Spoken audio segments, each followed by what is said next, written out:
New tonight, an Atlanta rapper who rose to fame with a one-hit wonder is now charged with murdering his cousin. DeKalb County Police arrested Ricky Hawk today. You might know him by his stage name, Silento. You know who I am, right? Designer, Panda. Yeah, let the world know. I'm over 20 million around the world, bro. It's big, bro. With the wrong one. When you say you're the GOAT of what? R&B, king of R&B. So you're the king of R&B and the greatest of all time. It only takes one song to make a rapper a star. But what happens when that song is the only thing they're ever remembered for? Well, that's how you get one-hit wonders. Rappers who explode off a single track, skyrocket to fame, only to come crashing down just as fast, spending the rest of their careers never living up to that song. Which leads to the questions, why do they fall off? How does it happen? And most of all, where are they today? I'm Rashad Bashir, and this is Where Are Rap's One-Hit Wonders Today. And there's no better example of that than Designer. But before we talk about his fall off, we need to discuss how he blew up and gained mainstream recognition. See, Designer first burst onto the scene in 2016 with his debut single Panda, which became a viral sensation online back in 2015. Not only was the song all over the internet, it also went 5 times platinum in the US and even reached the #1 spot on the Billboard charts after dethroning Rihanna in 2016. So he was off to a great start, right? Not really, because being successful and famous also has its downsides. And it looked like Designer wasn't really ready for what was about to come next. You see, at just 19 years old, Designer was pushed into the spotlight, and at that point, his life changed forever. He was no longer just a kid rapping with his friends. He was surrounded by the pressures of international tours and other responsibilities. It caused anxiety.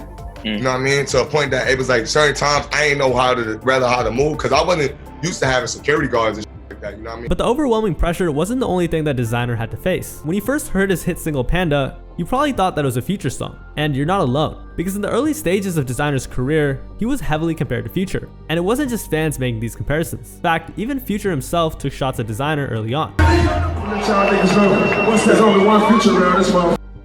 And this comparison would be a problem for Designer in the long run since it would be hard for him to escape Future's shadow. At one point, he even performed Future's songs during his own shows, which made it hard for audiences to see him as an artist with his own identity. And the cracks in his career began to show early. Designer was even booed off stage during a basketball game in Philadelphia.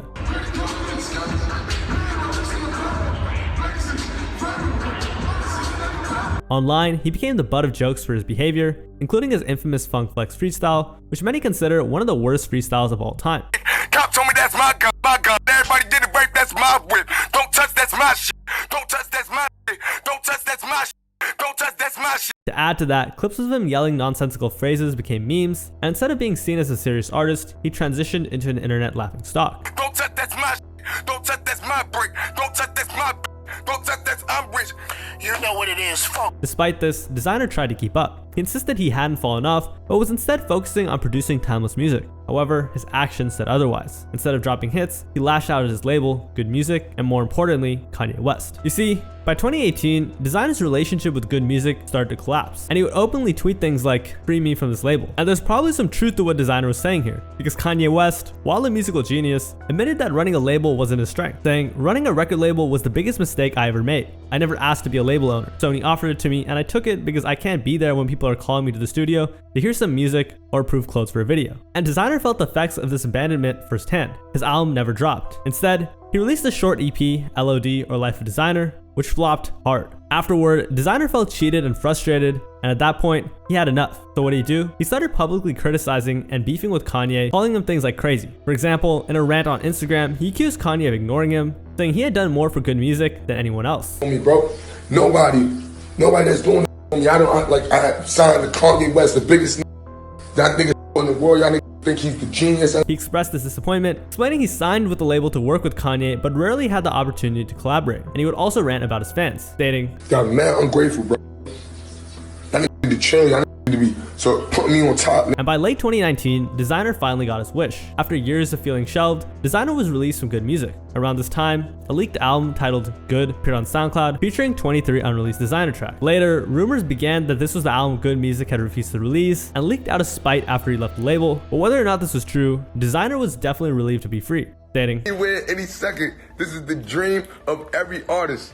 This is the dream of every artist. Any second, any time, I get the bag out here, and I'm still touring, I'm still doing my thing. No label behind me right now. However, it really makes you ask the question, why was Designer treated so badly in Good Music? Was he a bad artist? Well, not really, because a lot of fans beg to differ. In fact, following the massive success of Panda, Designer dropped his next major single, Timmy Turner. This haunting track was first heard out of a viral XXL freshman freestyle, and the song actually went platinum and proved that Designer wasn't just a one-hit wonder, at least not yet. However, despite Timmy Turner's massive success, the song didn't replicate the success of Panda, and Designer's momentum quickly began to disappear. See, right after the success of Timmy Turner back in 2016, Designer found himself in serious legal trouble. September 8th of 2016, Designer was arrested in New York City on a felony substance and firearm charge after an alleged road rage incident. Reports said that the incident began on 42nd Street and 8th Avenue in Manhattan when a fight broke out between Designer's SUV and another driver. And according to the unidentified victim, during the heated exchange, Designer even waved his toy at him. So after the SUV drove off, the driver immediately took down the license plate and called 911. And unfortunately for Designer, his escape plan didn't exactly work. Not long after, police tracked down the car and pulled it over. And once authorities searched the vehicle, what was supposed to be only firearm charges turned out to be a lot more. The cops found controlled substances in plain sight inside the SUV. Designer, along with the 4 other passengers, were arrested on the spot. And once they were booked, they were charged with criminal possession of controlled substances with the intent to sell. And Designer had it the worst of all, as he had an added felony charge, criminal possession of a loaded firearm, and menacing for allegedly showing it off. Fortunately for Designer, his legal troubles didn't last long. The Designer was eventually cleared of all charges just days after the arrest, so when the police searched the vehicle, they didn't actually find any firearms. According to Ian Niles, the lawyer of Designer's crew, it's dangerous to say that just because there were 4 black men in a car, they had substances, firearms. Who that was who reported that needs to be figured out. And without a firearm involved, the prosecution had little to stand on, and the remaining charges were soon dismissed as well. All Designer's attorney had to say was, there's nothing here, there's nothing recovered, there really is nothing here. We're happy he's been exonerated. And after the verdict, Designer was just as happy as ever, and it felt like nothing happened.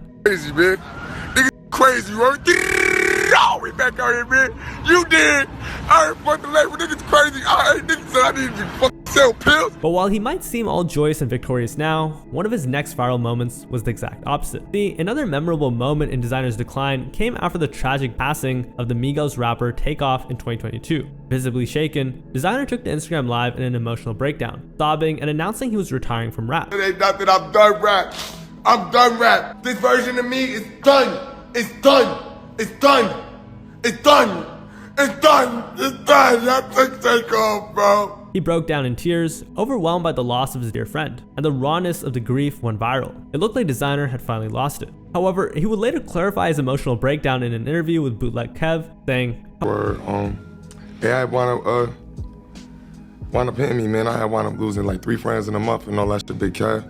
And word, it just like, you know. However, this wasn't the only time Designer's public appearances took a chaotic turn. In a separate incident, he had a tense encounter with police where he was recorded shouting at officers to back off, repeatedly asserting his fame by yelling, I have any charges?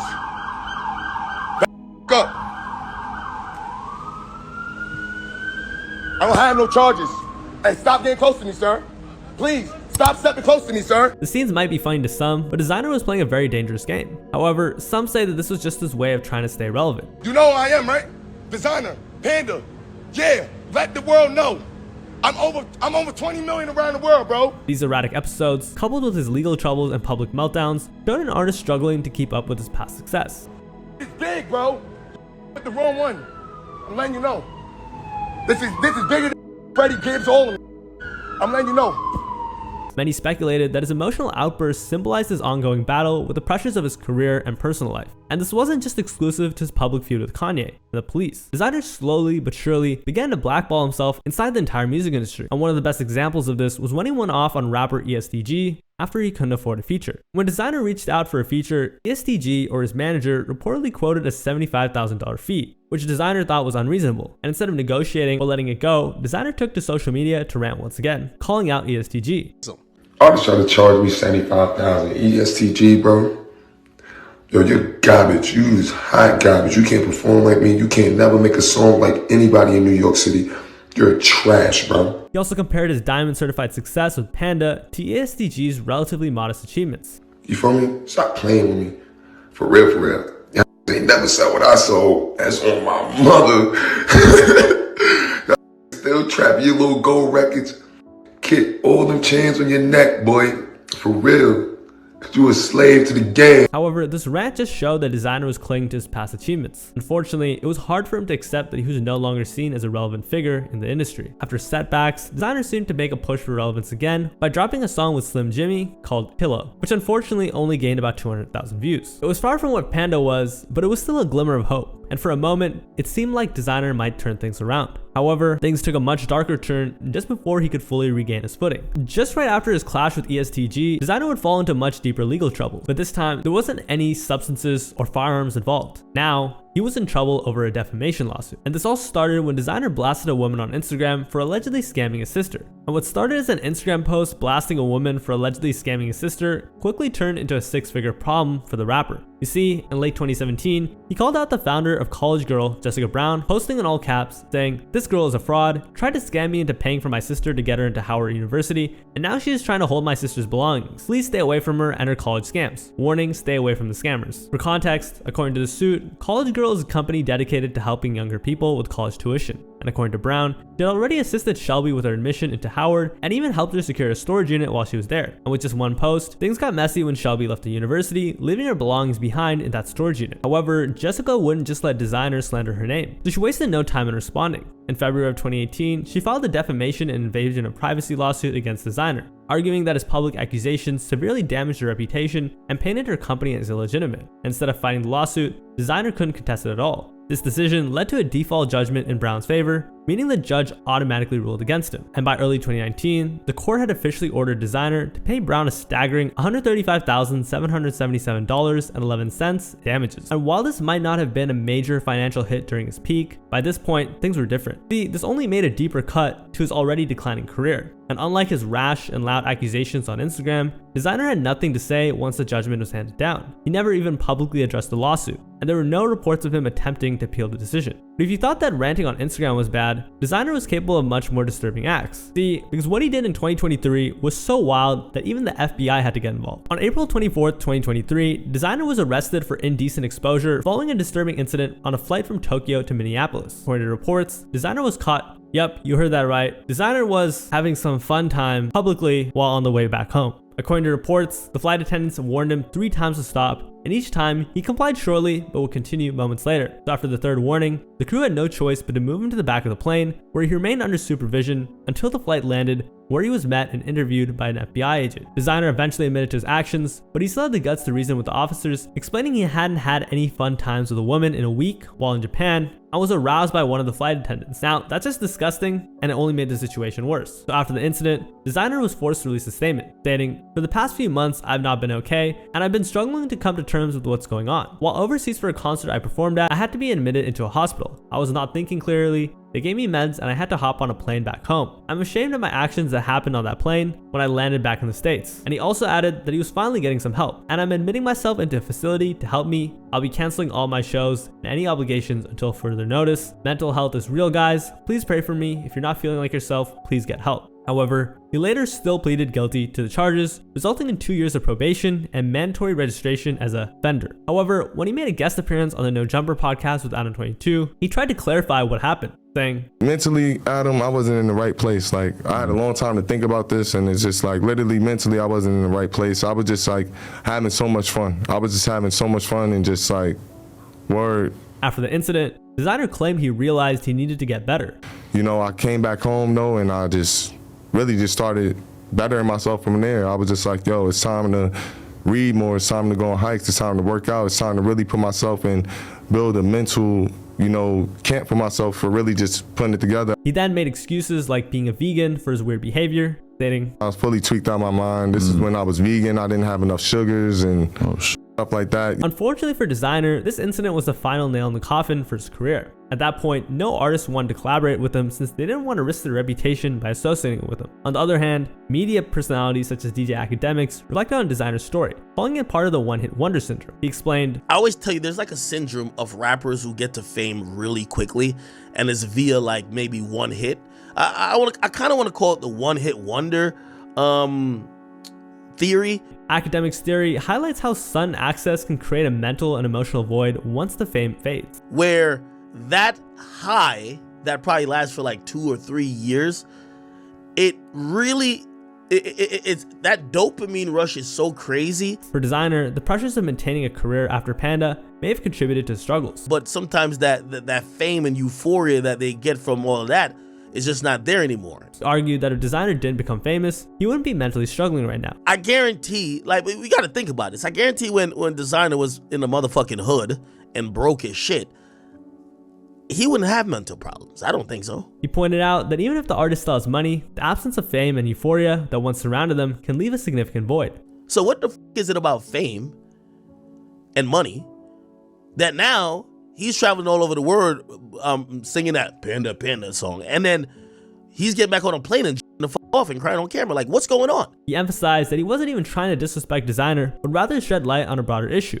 And I don't mean to disrespect anybody or even Designer, because, you know, you could say two-hit wonder, Timmy Turner. And he noted how the syndrome seems to immensely affect artists who blow up quickly and then experience a steep decline in public interest. But I do believe there's something about rappers who blow up really quickly, have the world in the palm of their hands, and years later, nobody cares about them. So where is he today? Well, today, Designer continues to release music independently, and while his numbers are very low compared to his peak, it's not horrible. However, the same could not be said for our next rapper, Sai Leno, who went from being a regular high school student to reaching hip-hop superstardom overnight. In 2015, a 17-year-old Sai Leno uploaded a track called Watch Me to SoundCloud. Little did he know that this track would propel him to global superstardom. Watch Me became viral only a few months after it was uploaded, and virtually everyone and their mothers have heard of the song. However, like so many others on this list, Sai Leno wasn't able to top his biggest hit, not even close to it, and in the end, he was dubbed a one-hit wonder. You see, Watch Me became a dance craze and reached mainstream success. Only a few months after it was released on SoundCloud, the song charted and peaked at number 3 on the Billboard Hot 100, where it stayed there for a total of 6 weeks and on the chart for a total of 53 weeks, meaning over a year. So considering how fast Sai Leno became popular with Watch Me, many fans predicted that his downfall would come as fast. Sai Leno, on the other hand, wasn't concerned at all. So when you make a song like that, you kind of get grouped into like the one-hit wonder status. You know, like, are you worried about that? Can you break that streak? I mean, you got the poor sunglasses on, you floss and everything. Yes, I can break that streak. Before Watch Me, I was making other music, rapping and singing. So this right here was just like the Watch Me track. And as confident as he was, his one-hit wonder status would become clearer and clearer each year as he didn't release any new songs. You see, what a lot of people didn't know was the reason why Sai Leno didn't make any new music from 2015 to 2018 was because he was still finishing high school. Even though his track was immensely successful, Sai Leno decided to finish school to fulfill his great-grandma's wishes, who had been taking care of him since he was little. Another reason why I didn't have an album out or nothing, she wanted me to graduate from high school. So that was something that I had to do because she took me in, took care of me. When my parents This is your grandma. My great-grandma. So as soon as he fulfilled that wish and finished high school, he went to work and began working on new music and appearing in interviews to remind people he was still here. His confidence still unshaken, unbothered by the pressure, and was still unaffected by the one-hit wonder criticism. I know I put one song out, but you gotta check the facts behind that one song compared to all these other songs that's out that's not making an impact on culture. And while Sai Leno's dedication to finish high school and his unwavering confidence were admirable, there's a reason why artists who get lucky enough to become viral drop everything to focus on their careers, because every artist needs to strike while the iron is hot. Unfortunately, Sai Leno forgot to consider this. I think people have forgotten about you. No, you haven't released something my major song in 2 is years. timeless. That's the difference between me and all these other artists. My music is timeless. It's not about the moment. It's about being in that moment for life. So I have timeless music. When you have timeless music, people will never forget it. Like, I can go anywhere in the world that don't speak English and they play my song and they know my name. So I'm on timeless music campaign. And so he tried to recapitalize on the success of Watch Me by creating a sequel track called Watch Me Part 2, which, like its predecessor, Watch Me, also references already known dances. Sai Leno obviously wanted to spark another dance craze, which is what made him viral in the first place. Watch Me Part 2, what can you say about this record at this point? It's a little bit more faster. It's still energizing, and a lot of people gonna like it. A lot of people already like it. It's just Watch Me Part 2. released. But unfortunately for Sileno, the lightning didn't strike in the same place for him. Watch Me Part 2 flew under everybody's radar, and unlike his debut single, nobody cared about the song. It didn't even go viral for just a little bit. No dance was made for it, and it didn't chart. So it's safe to say that Watch Me Part 2 had failed to live up to Sileno's expectations by a mile. So why did he do this? Well, when Sileno climbed back up on the saddle, he wanted to try something different. He didn't want to be labeled as a dance artist. He wanted to be a creative. I know how to make dance songs. That's not hard. It's just the fact that I ain't want to be a dance artist, be just labeled as a dance artist when I know that I can do different types of music. Knowing his career was on thin ice though, a friend of his suggested that he should just stick to what worked the first time. I was in the studio, I got all types of music, and my friend was like, just go ahead and do another dance song. Sileno even asked some of his fans if he should just make another dance song instead of diversifying his sound, and they apparently all said yes. Rookie mistake. Because I went to some schools and I actually asked my fans, I was like, do y'all want me to do another dance song? They was like, yeah. But luckily for him, that wasn't the only thing he had planned. Sileno also had an album on the way, which he had been hard at work on since finishing high school. This would also become his first studio album 3 years into his career, and bless his little heart, Sileno believed that this album, which he thought would become the best album of all time, would remove his one-hit wonder status. And I feel like I'm gonna have the best album in history for me to be characterized as a one-hit wonder. Unfortunately, fresh out of high school, it flopped hard. In fact, it didn't even chart. Most of his tracks only had 5-digit streams on Spotify, a far cry from the hundreds of millions of streams his debut single achieved. Can you blame his confidence? Keep in mind, back then, Sileno was on top of the world. See, the success of Watch Me was unfathomable. Back in 2016, he won at the Billboard Music Awards for Top Streaming Song Video and was nominated in multiple categories, including Top New Artist, Top Streaming Songs Artist, Top Rap Artist, and Top Radio Song. But even before that, Sileno was already garnering awards. A year before that, he took home the Best Dance Performance Award at the Soul Train Awards, and the song also earned him a nomination for Choice's R&B/Hip Hop Song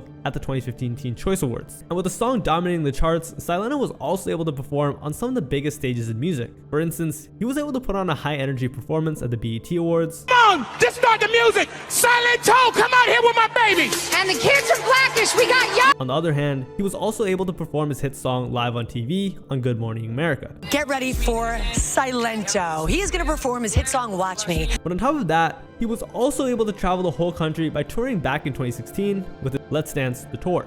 However, it wasn't all great. One instance where Sileno got in major trouble was when he was set to play an event in the UAE. You see, in 2017, Sileno was invited to play in Abu Dhabi. However, he failed to show up at both venues. As a result, a travel ban was issued on the rapper, courtesy of the promoters who invited him, preventing him from leaving the country. He was ordered by a judge to surrender his passport to the court until the matter was resolved. On top of that, Sileno was ordered to pay for lost expenses, including performance fees, travel and marketing costs, which cost around 300,000 dirhams or $82,000. Sileno's representative in the Middle East, Jeddah Kadam, insisted that he didn't cancel any shows and that there was a reason why he didn't show up to both events. The reason there was a quote-unquote no-show from Sileno is because the promoter failed to pay for hotels, transportation, and whatnot. But countering that statement, the promoter said Sileno just didn't show up. I wanted to get my own money back. I don't want to ruin his reputation. So, with all of that going on, a kid from Georgia, presumably a Sileno fan, decided to take matters into his own hands, setting up a GoFundMe page called Free Sileno to raise money. The campaign aimed to raise $100,000 for Sileno so he could pay the court and go home. Bring me back to America, #SilenoMob, the campaign description said. And while this GoFundMe campaign wasn't able to raise enough money to get Sileno home, or raise any money at all, Sileno was able to get back to the US eventually. I was detained, I did not give up my passport at all, Sileno said. I made some phone calls, life is all about contacts, the lawyers, it was talking, they got everything together, and I was in the clear to go in the next 48 hours. He also said that he paid all the legal fees and has planned to countersue the promoter for the shows he missed while he was stuck in the UAE. They tried to make a fake case on me saying that I took some money or I didn't show up to a show, when the promoter didn't follow through with the requirements for me to do a show. Thankfully for Sileno, he didn't face a bigger repercussion for the matter. However, Dubai wasn't the only time he would get tangled up in the law. In August of 2020, Sileno was arrested in St. Anna for alleged domestic violence and assault.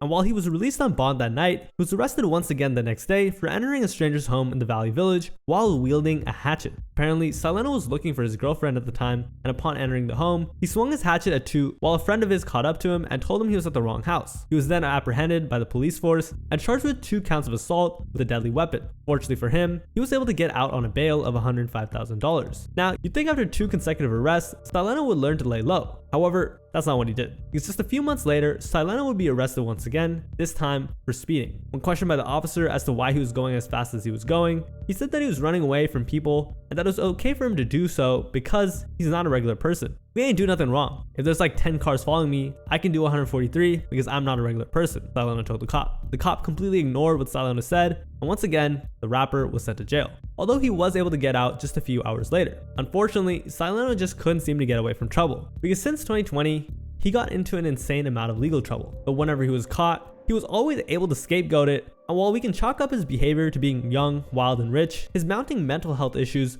may have also played a factor in his growing recklessness and aggression. See, in 2019, Sileno appeared on a daytime talk show called The Doctors, and in it, he talked about his lifelong struggle with depression. "I've been fighting demons my whole life. I've been depressed my whole life," he told The Doctors. He also revealed that he was born with a lot of substances and other kinds of pills in his system, meaning his mother continued to take these substances while she was pregnant with him. Growing up, Sileno also struggled with depression and anxiety, a problem which persisted until after experiencing fame and success. Depression doesn't leave you when you become famous, it just adds more pressure. "I don't know if I can be truly happy. I don't know if these demons will ever go away," Sileno pondered. And he'd been fighting for good causes. See, at his peak, Sileno also took an active role in giving back to communities. For instance, one of his most notable actions was his partnership with Hip Hope. Hip Hope is a nonprofit organization dedicated to helping high-risk youth find positive alternatives to crime. During Sileno's peak, there seemed to be a troubling rise in violence in Des Moines. So, his hope brought Sileno to a youth event, and around 600 kids participated, where they danced and did workshops designed to promote leadership and empowerment. The organization's executive director, Bo James, believed that thanks to Sileno's involvement, the event was a huge success, saying, "You gotta meet them at their level. We wanted to incentivize these kids with star power. We wanted to show them they matter." But unfortunately, even with all these achievements and ways he gave back to his community, Sileno still wasn't able to fully capitalize on his success. And sadly, a big part of that reason was he wasn't able to stay out of trouble. Unfortunately, Sileno's demons eventually caught up with him in a very, very terrible way.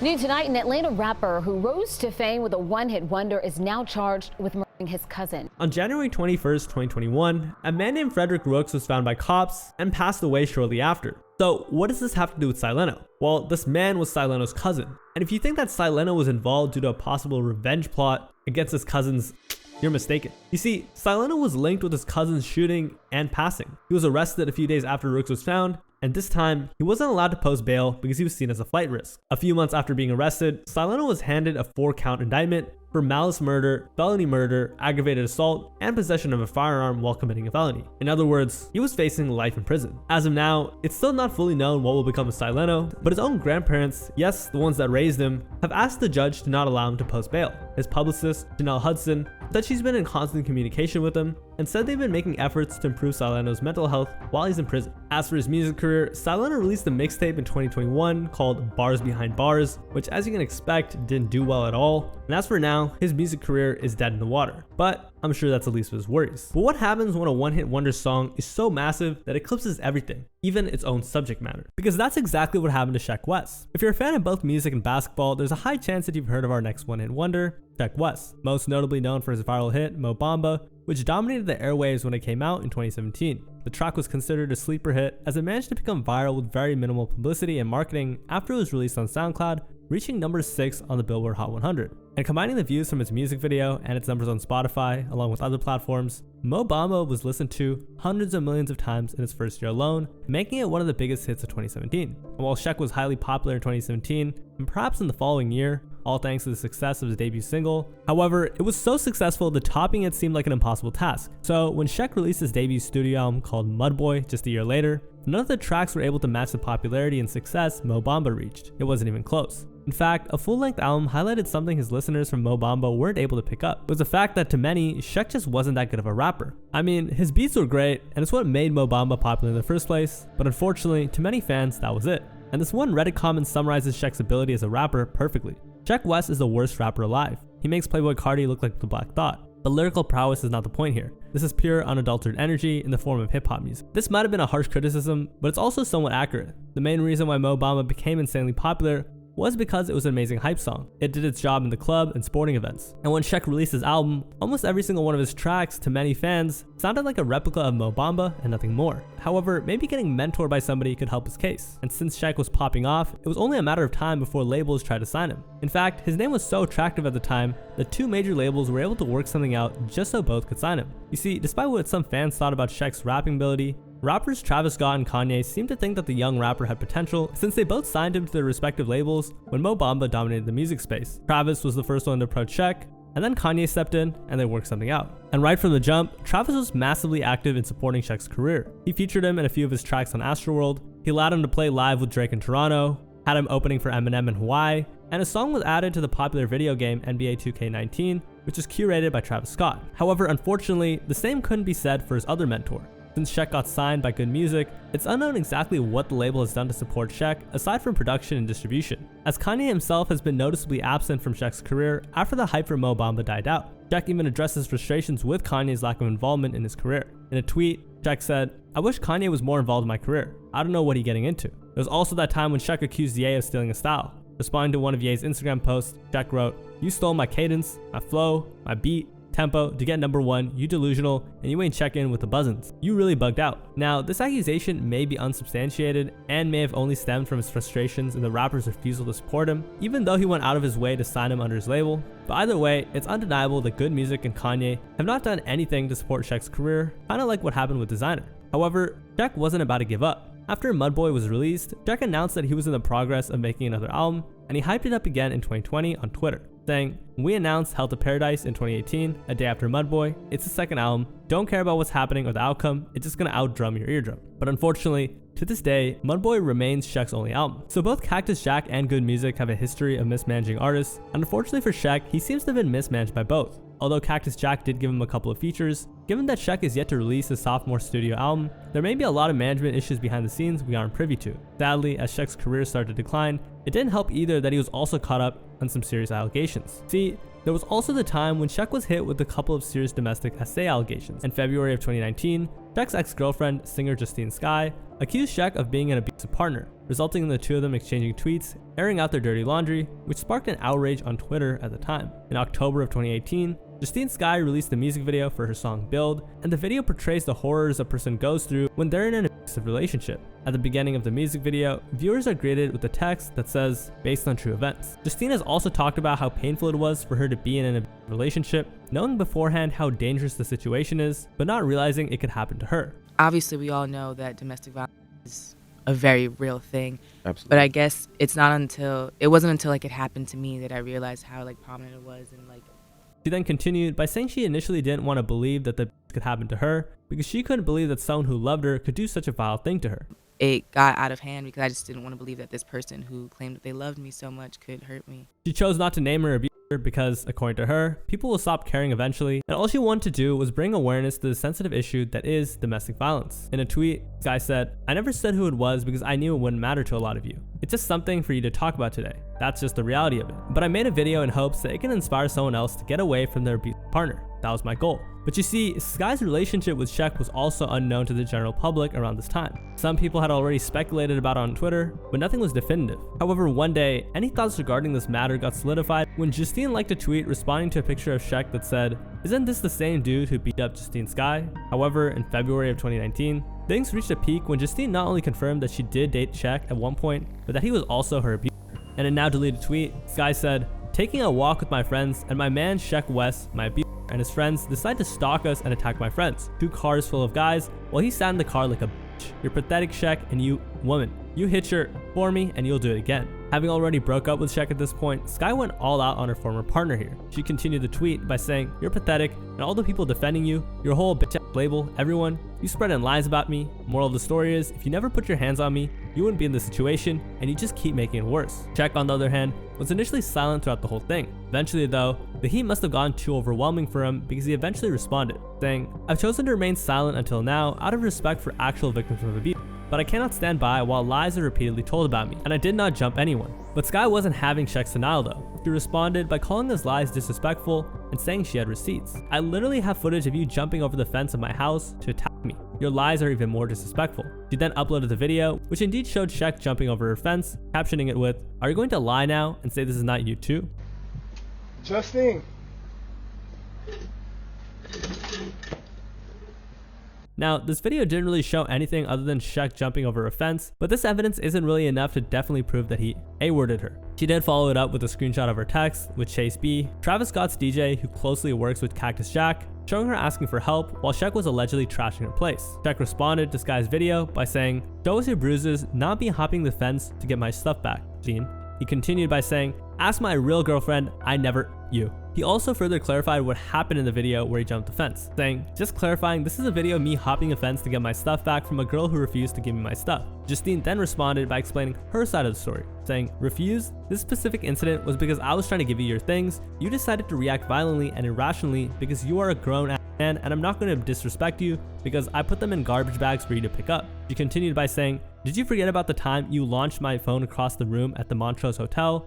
Me, with my money, saying, get a new one. And the 2 hotel security guards holding you back from me, me, while I ran away, with the cops coming." Sheck then responded, claiming Justine was lying about the hotel story and that it was him who was afraid of her. "This is a complete lie. I called my hotel to come get you away from me because I stayed there a lot and I was a young artist scared and afraid of a girl like you. All this back and forth is childish. People talk and resolve or go to the police, not provoke on social media." So regardless of who you believe here, Sheck was right about one thing. All of this should have been handled with the justice system involved. However, no case has been filed against Sheck. And afterwards, things between Sheck and Justine got real quiet, and Sheck's career continued to remain at a standstill. Although Sheck wasn't charged for these accusations, they were still controversial enough to put a large dent in his career. Despite the controversies though, Sheck made a big career move in 2020. He surprised everyone when he took to Instagram and announced that he was going to be included in the 2020 NBA draft. Prior to becoming a rapper, Sheck's first love was basketball, so this dream wasn't too far off for him. In his Instagram post, Sheck said, "Damn, it's really real, the 2020 NBA draft. All my life I wanted to follow my passion for music and basketball. Tonight, my dreams come true." He then thanked the NBA and the teams that gave him the chance to play. "I want to thank the @NBA for their hard work with growing the game and every team that gave me an opportunity to work out and talk with them. I also want to thank my team and my fans for always being there. Tune in to the 2020 NBA draft tonight." So as we all know, Sheck West was a huge basketball fan. In fact, basketball even inspired him on his biggest and only hit, meaning when Mo Bamba was buzzing, you heard it in basketball courts all over the country. So I heard it for the first time when I was a senior in high school. So, you can't, my rule is you can't leave high school without a song about you if you're a good basketball player, and I thought I deserved one. So, it looked like Sheck was going to get a chance to play with his buddy Mo Bamba on the grand stage.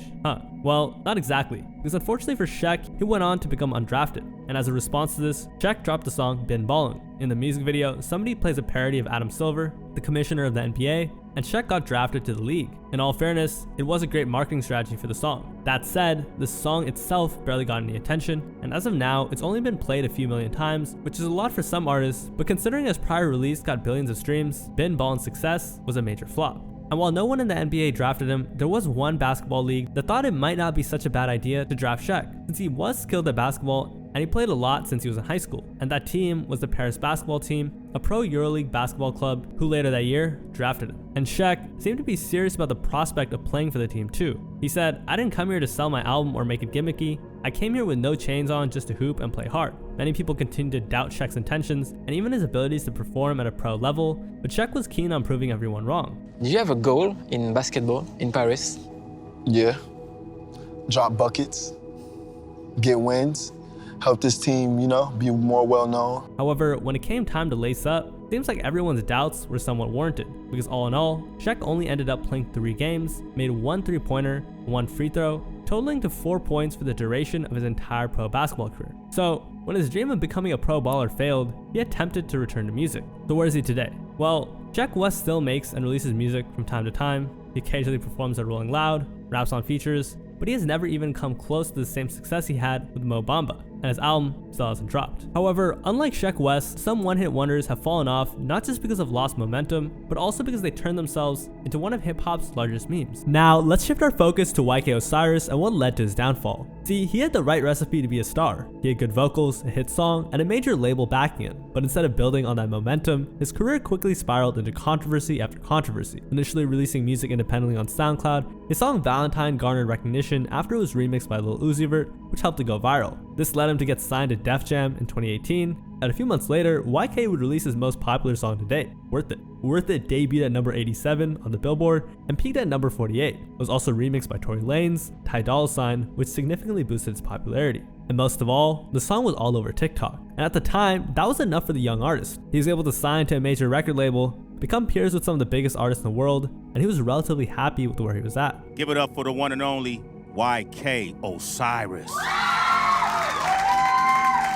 He was living it up and on his way to becoming a household name in rap. As his career went on though, YK Osiris realized that the industry is far harsher than he realized. Behind all the money, fame, women, drugs, car, and gold, there's a reality that doesn't welcome pushovers, goofs, slots. It is, man. This industry is not what you think it is. Don't let these people fool you, man. Before in the social media, I'm gonna give y'all a little background of me, man. Like, my life is not perfect, man. Don't think because I'm on Instagram showing this, showing that, I don't got a perfect life either. The music industry is the survival of the fittest, and YK Osiris learned this the hard way. And that was through his false sense of immense confidence. You see, if there's one thing we can positively say about YK Osiris, it's that he can be fairly confident in his abilities. He can sing well, and he knows it. However, his confidence got him in some terrible territories. For example, he once called himself the new king of R&B. You made a really bold statement. I follow you on Instagram. I don't know if you guys saw when he said, I am the king of R&B. As an up-and-comer, he then explained that he wasn't the true king of R&B, that spot is reserved for someone else. But what he meant was, as far as the newer generation is concerned, the top spot is reserved for him. Okay, why should you hold that Chris crown? Brown, he's a king, you feel me? For sure. But you gotta understand, in this generation ain't no lot of singers, you feel me? Now, here's where Osiris's hip-hop background comes in. He just couldn't help but beef with people. He then mentions a fellow rapper / singer, Jacquees, another self-proclaimed king of R&B, and says he can't hold a candle to him. Jacquees, I don't think he even really messing with me like that. Okay, so he can't touch you. No, not music-wise, like music, vocal, yeah, he got it, but music, like music, nah, for sure. Even Sway knew what YK Osiris was doing here, and he clearly liked it. Do you know who didn't like it? Jacquees, who quickly hopped on Instagram Live to call out YK Osiris in front of everybody. You gotta feel like that, little bro, but you gotta know what you're doing at the same time. Okay, but when you said you gotta know who you playing with, though. It's like when you mention Jacquees, you gotta know who you talking about. You know what I'm saying? You gotta do your homework. I understand what you're saying, but if I feel like that, I'm the king, it is what it is. You can't talk about, you can't say, oh, Chris Brown here. In another video, Jacquees said he wanted YK Osiris' career to win, but he also said that he needs to stop asking him for advice now that he's called him out, and that he's nowhere as near as a good singer as him. YK Osiris, stop knocking on my door.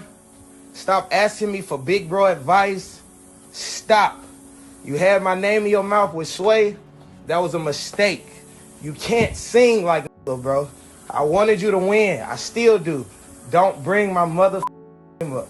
You're not on my level at all. However, this wasn't the only time YK Osiris called out another rapper. In another instance, Osiris also randomly beefed with Bryson Tiller. While speaking with Rolling Stone about the relevant R&B singers at the time, Bryson Tiller's name came into the mix. Osiris then said that Bryson didn't really count because nobody listened to him anymore. But when you look at someone like Summer Walker or Jacquees, you're all coming. Rolling Stone asked, and Osiris responded, she's an R&B girl. I'm talking about men. Right now, there's not a lot of R&B singers right now. There's not. Daniel, yeah, I mentioned Daniel. The interviewer then named a couple of new R&B artists, but Osiris stopped at the mention of Bryson Tiller. We got Daniel, we got Jacquees, Bryson. Maybe he's a little older in another generation. Bryson Tiller? Osiris asked. When the interviewer said yes, Osiris said, nah, not right now. Nobody listened to Bryson Tiller. Bryson didn't respond to that, but the public's perception of YK Osiris began to shift around this time. Some people liked his confidence, but most felt that his confidence was unearned and that he was only chasing clout and being cocky. But YK Osiris didn't just beef with other artists, he also beefed with women. Or more accurately, he A-words them, allegedly. You see, at a party he hosted in September of 2019,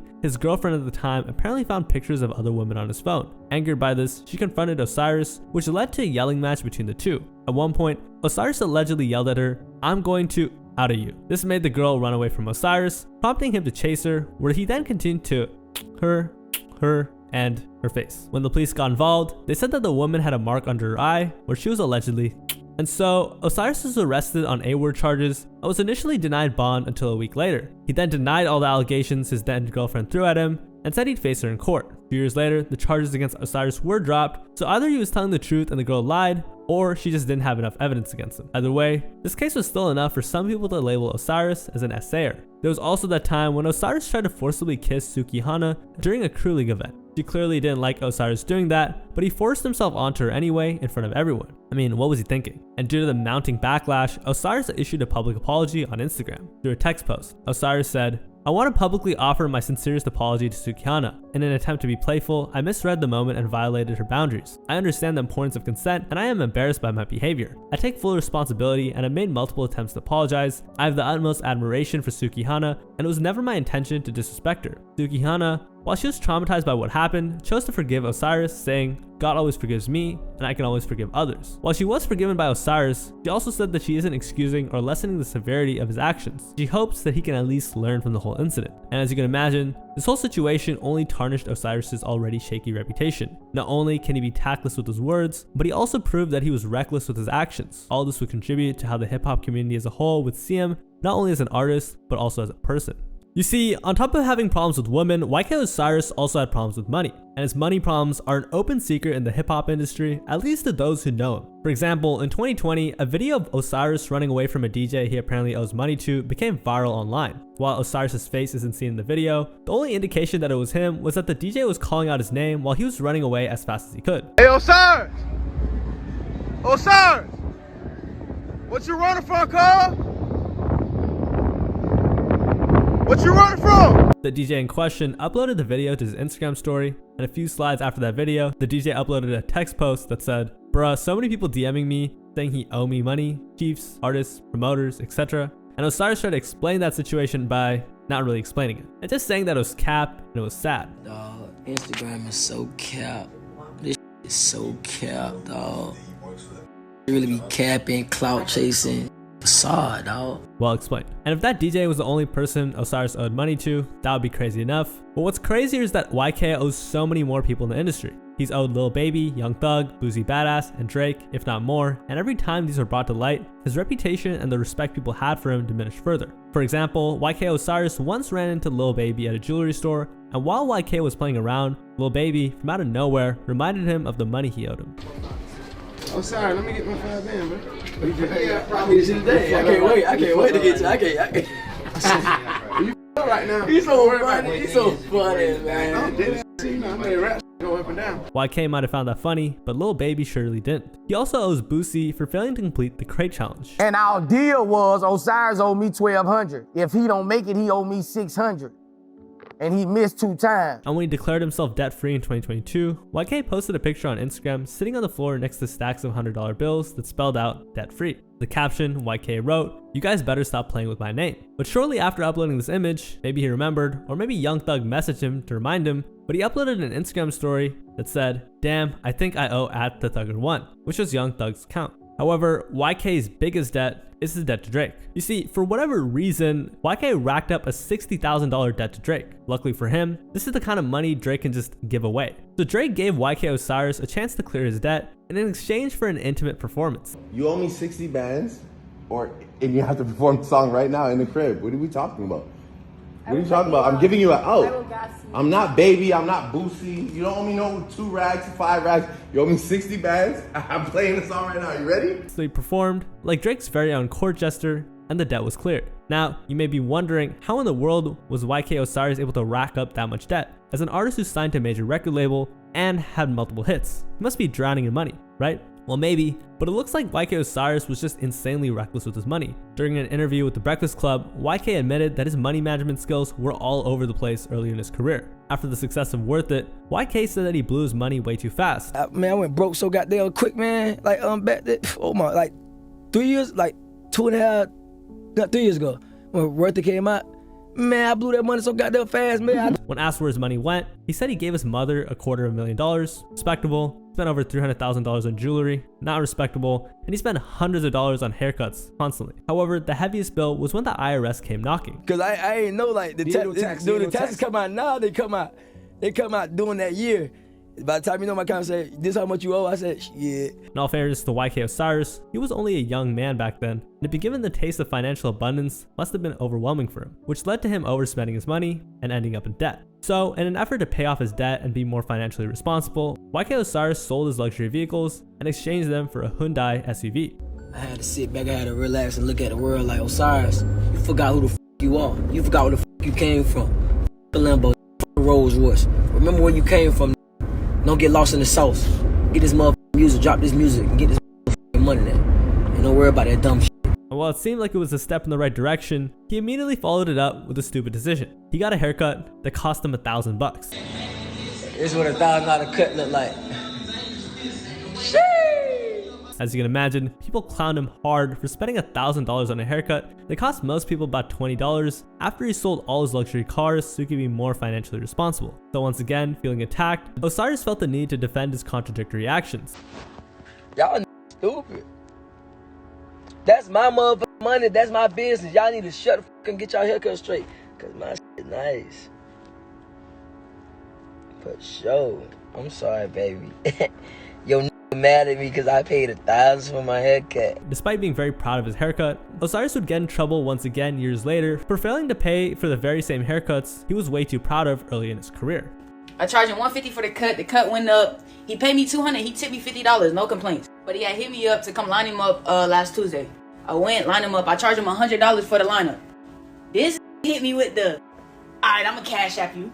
Instantly I knew, I was like, I'm like, I don't think he gonna do me like that. It's just $100. It's not $100K. Another thing Osiris got clowned on for back then was when he tried his hand at boxing. You see, in 2019, he uploaded a video of him boxing with rapper Lil TJ, and people wasted no time making fun of them for how goofy they looked. One commenter hilariously said, looking like a bunch of crabs hopping around, and Tory Lanez even hopped in and commented how terrible their footwork was. This prompted Osiris to respond to Tory and challenge him to a boxing match. Hey Tory, don't start that, bro. I got my gloves. Let's get in tomorrow. And then, when the video of Tory and YK Osiris boxing got uploaded online, showing Tory whooping Osiris, he just claimed that he uploaded the wrong clip and that he didn't get knocked out, he just tripped. He showed the wrong clip, y'all. He definitely showed the wrong clip. Tell Tory when I knocked the dome out his. So YK could definitely be telling the truth here. It's possible that he just tripped, and judging by how terrible his footwork was, that's certainly not hard to believe. However, considering YK Osiris also caps a lot, many people find it hard to believe anything he says. For example, there was also that time when YK Osiris was supposed to box Trippie Redd. It was supposed to be on Instagram Live, and it was a buzzing event in the hip-hop community, so much so that it was even going to be commentated by DJ Academics and 6ix9ine. But that was the problem. Trippie Redd and 6ix9ine had been beefing for a while prior to this fight, and the beef wasn't just playful either. Things went too far between them, but that's a story for another video. Having said all that, when Trippie heard that 6ix9ine was going to be involved in the fight, he backed out right away. I tried to tell y'all I don't want to associate myself with bullshit, and y'all try to associate me with bullshit. And I don't get why. Cause I'm a real nigga, and I don't want to be a part of nothing that has to do with anything I don't like. You know what I'm saying? So, there was gonna be a fight, now there's no fight. If Trippie wasn't informed anyway beforehand that 6ix9ine was going to be involved in this fight, him backing out here is completely understandable. YK Osiris though, used this opportunity to look like the bigger, tougher guy. Yo, bro, why they want to fight me, bro? I'm scared, man. Osiris also claimed 6ix9ine's involvement had nothing to do with Trippie backing out, essentially insinuating that he only backed out because he was scared of him. First and foremost, I was not affiliated with 6ix9ine, so all them fake rumors going around talking about that's why he canceled the fight and, you know, he forfeited because of that. Listen here, that's cap.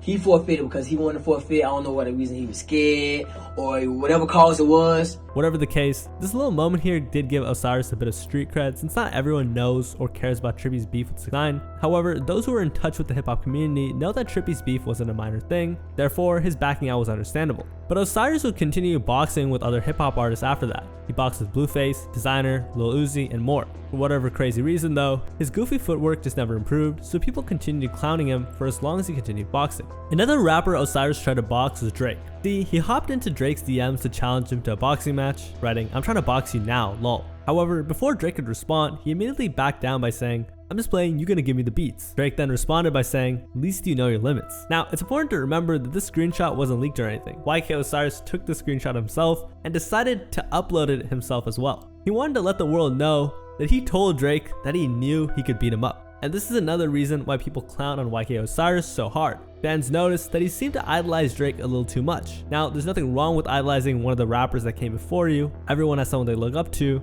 But then again, Osiris has been willing to belittle himself for Drake. He admitted that Drake would be able to give him the beats, he privately sang for him, although that one was to get him out of $60,000 worth of debt, and then he even once lied to a judge just so he could hang out with his favorite rapper, or at least that's what he thought at the time. See, remember when he was arrested for A-wording his girlfriend? As part of the case that was going on at the time, YK was prohibited from leaving the state. However, Osiris told a judge that he had to fly to Toronto because he was booked to record with Drake. That said, YK seemed to be the only one who was aware of this collaboration, because Drake and his team said that they weren't aware of any collaboration in the works between them. Now, it's unknown whether Osiris was just lying to get out of state, or his team promised them something and they didn't deliver. Either way, this wasn't a very good look for the young rapper, as it made him look like a desperate fan who couldn't wait to hang out with his idol. And of course, who can forget the time that YK Osiris got a certified Loverboy haircut, complete with the half-heart outline. Osiris was very proud, and he was also very proud to pay an astonishing $1,500 for this haircut. Only 2 people with this cut, me and bro. Limited, he said. It was such a cringeworthy moment that even Drake himself laughed at him for the cut. Burnt the f out, Drake wrote in his Instagram stories. You really 101 at YK Osiris. And I mean, he's not wrong. It's definitely a moment where YK thought everyone was laughing with him, when in actuality, they were laughing at him. And a lot more people clowned on Osiris with his haircut. Among those rappers were 21 Savage. He said, ain't even a heart,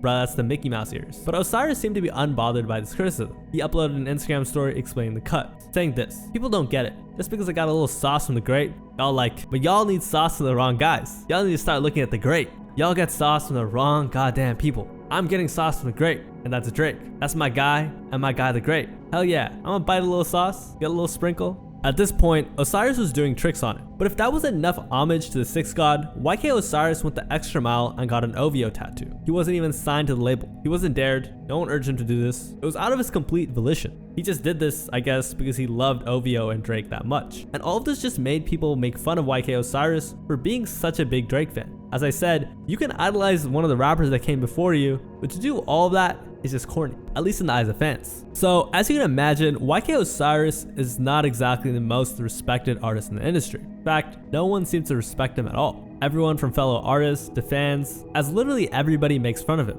But on top of owing most of the industry money, or the fact that he's a hilariously terrible boxer, and for being Drake's biggest meat rider, a lot of people started making fun of YK Osiris when he went to schools in America and started calling other rappers dumb. Now, the full context of this is lost because this is the only video of this talk, but it doesn't seem like more context is needed here. It looked like YK Osiris was outright making fun of rappers, which wasn't a very good look for him. A lot of fans also pointed out how ironic it was for YK to call other rappers dumb when he doesn't appear to be bright himself. With all of his poor financial decisions, terrible spending habits, and other tomfoolery, Osiris didn't seem to be in the right position to be calling anybody dumb. There was also the time when YK Osiris wore a flashy red Gucci jacket, and since his main genre is R&B and R&B artists are no stranger to flashy outfits, this fashion choice was right up his alley. However, that didn't stop the hip-hop community from making fun of him though. Showing off his jacket on Instagram Live while dancing to some music, a lot of hip-hop artists decided to comment on how terrible his fit was, including DJ Mustard, 21 Savage, and Lil Yachty. And Osiris, being Osiris, even hopped on the Instagram Live of them clowning him. Well, I'm trying to see what the hell wrong with this shit.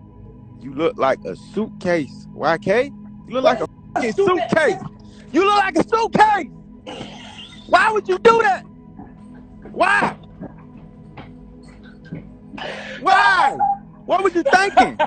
And while this could just be friends ragging on each other, YK has been made fun of a bit too many times for this to not look like it anymore. Instead, it looks like he just became the music industry's laughing stock. One very good example of this was when YK uploaded and promoted his new single, Be My Girl, and instead of supporting it, Tory Lanez commented with laughing emojis under his post. While YK usually doesn't respond negatively when he gets made fun of, this time was different because it was his music that was getting made fun of, so he had to defend himself. Responding to Tory, he first started by being respectful and giving his flowers. Tory, I just want to say you wanted to go. I gave you your flowers.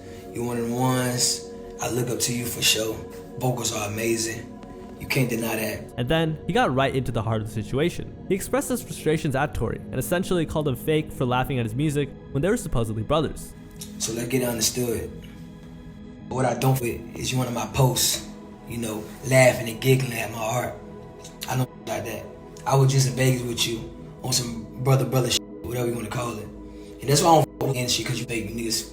Now, making fun of your friend for how they act and how they look is one thing, but an artist making fun of another artist's music is just disrespectful. So YK's response here was understandable. In fact, he even managed to remain calm and respectful throughout all of it. However, a guy can only take so much before they break. And in another Instagram Live, it looked like YK Osiris finally had enough and broke down on camera. At this point, it's like, why the f you on this earth still? Like, why the f Like, why the hell you on this earth? Why? When nobody fuck you? It's like, you don't have nobody. Like, what the f are you on this earth for? Later, he also made a song that spoke about how his so-called friends in the industry have done nothing but make fun of him and discard him over the years. In his track, Dear Fans, YK Osiris wrote, "I don't even get offended when these guys come and down me, come and clown me, come around me, but they really not my friends, got me all up in my feelings, got me crying on the gram, cause I thought I was they fam." But after I tell you about this next bit of tomfoolery, you'll understand why most say him being clowned on is deserved. As many controversial things YK Osiris has done over the years, perhaps one of the most controversial things he's gotten involved in was when he offered to pay for a young teen's funeral, only for the story to completely backfire him. You see, in 2022, a 14-year-old kid by the name of Tyrese Sampson unfortunately passed away in a tragic accident. When that news broke out, YK hopped on Instagram stating that he wanted to help out the family, writing, "If anyone knows his family, tell them to DM me because I want to pay for the funeral costs." Later on, YK confirmed that he had indeed got in touch with Tyrese Sampson's family. I did get in touch with them. I'm talking to them right now in terms of the process of it.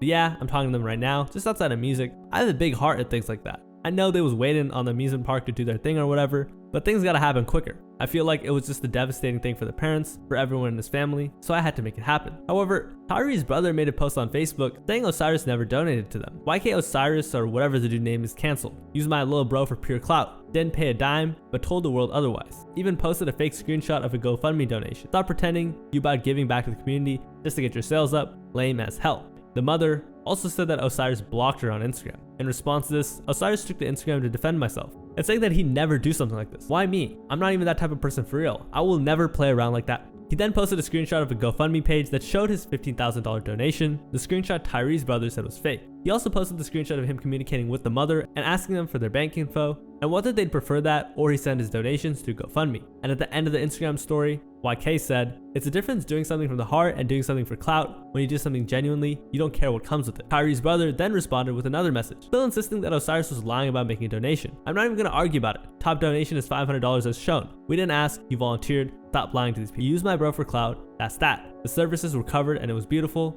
That's all that matters." Who you believe is up to you, and whether you believe YK Osiris is capable of lying about something like this, also up to you. Because if you look at Tyrese's GoFundMe page, you'll see that Osiris' supposed $15,000 donation is notably absent from the top donations. Maybe something happened with the system, maybe he was able to send the donation in some other way. But maybe, and I'm gonna go out on a limb here, Tyrese's brother was just telling the truth. So where is YK now? Well, as far as his career goes, to this day, he has never been able to recreate the success of his viral track, Worth It. And although he keeps trying, his flops keep getting worse. And worst of all, he's become the music industry's laughingstock. Our next rapper, Blueface, seemed to have blown up overnight. In the SoundCloud era, Blueface emerged as one of the most infamous one-hit wonders. He's best known for his unconventional offbeat delivery and viral stunts. And what helped boost his career was his breakout single, Tatiana. There's a new rapper on the market. He might be the best rapper we done seen in the longest. This massive song dropped in 2019 and skyrocketed Blueface to success, peaking at number 9 on the Billboard Hot 100 after a series of remixes featuring huge artists like Cardi B. It even debuted at number 75 on the Hot 100 and shot straight to number 9 after the remix dropped. And the song itself was even named one of the catchiest songs of the year back in 2019. But while Tatiana brought Blueface into the mainstream, unfortunately, this would also be the start of his fall off. You see, the SoundCloud era was a big moment in hip hop. Whether you enjoyed it or not, it was known for its accessibility and ability to launch young, underground artists into the spotlight. However, it also created a flood of fast food music and gimmick-heavy rappers who relied more on their funny or weird personalities over their artistry. Unfortunately, Blueface is one of the best examples of this. His viral offbeat flow had some mixed reviews, but that's normal, especially if you're trying out a new type of flow. I wrote a song to the beat. He's the only rapper I ever seen that rapped 3 days ahead of the beat. So Tatiana became a cultural hit. The question was, could Blueface follow it up? Unfortunately, Tatiana was both a blessing and a curse, because it set the bar high for Blueface, and while some of his new songs like Bleed It got some attention, they failed to reach Tatiana's dominance. However, you can argue that the only person to blame here is Blueface. I mean, if you don't fully understand your own contract, you're basically setting yourself up for failure. Cash Money? All I know is Cash Money West and Wack 100. You gotta ask Wack about the other people involved. You haven't seen your own paperwork? This mismanagement didn't really help him in the music industry, and the lack of preparation only raised more questions about his long-term relevance as an artist. To make things worse, it didn't help that he grew a reputation for making dumb decisions, which almost feels tailor-made for Blueface stunts. For example, he once got a jewelry company name tattooed on his head.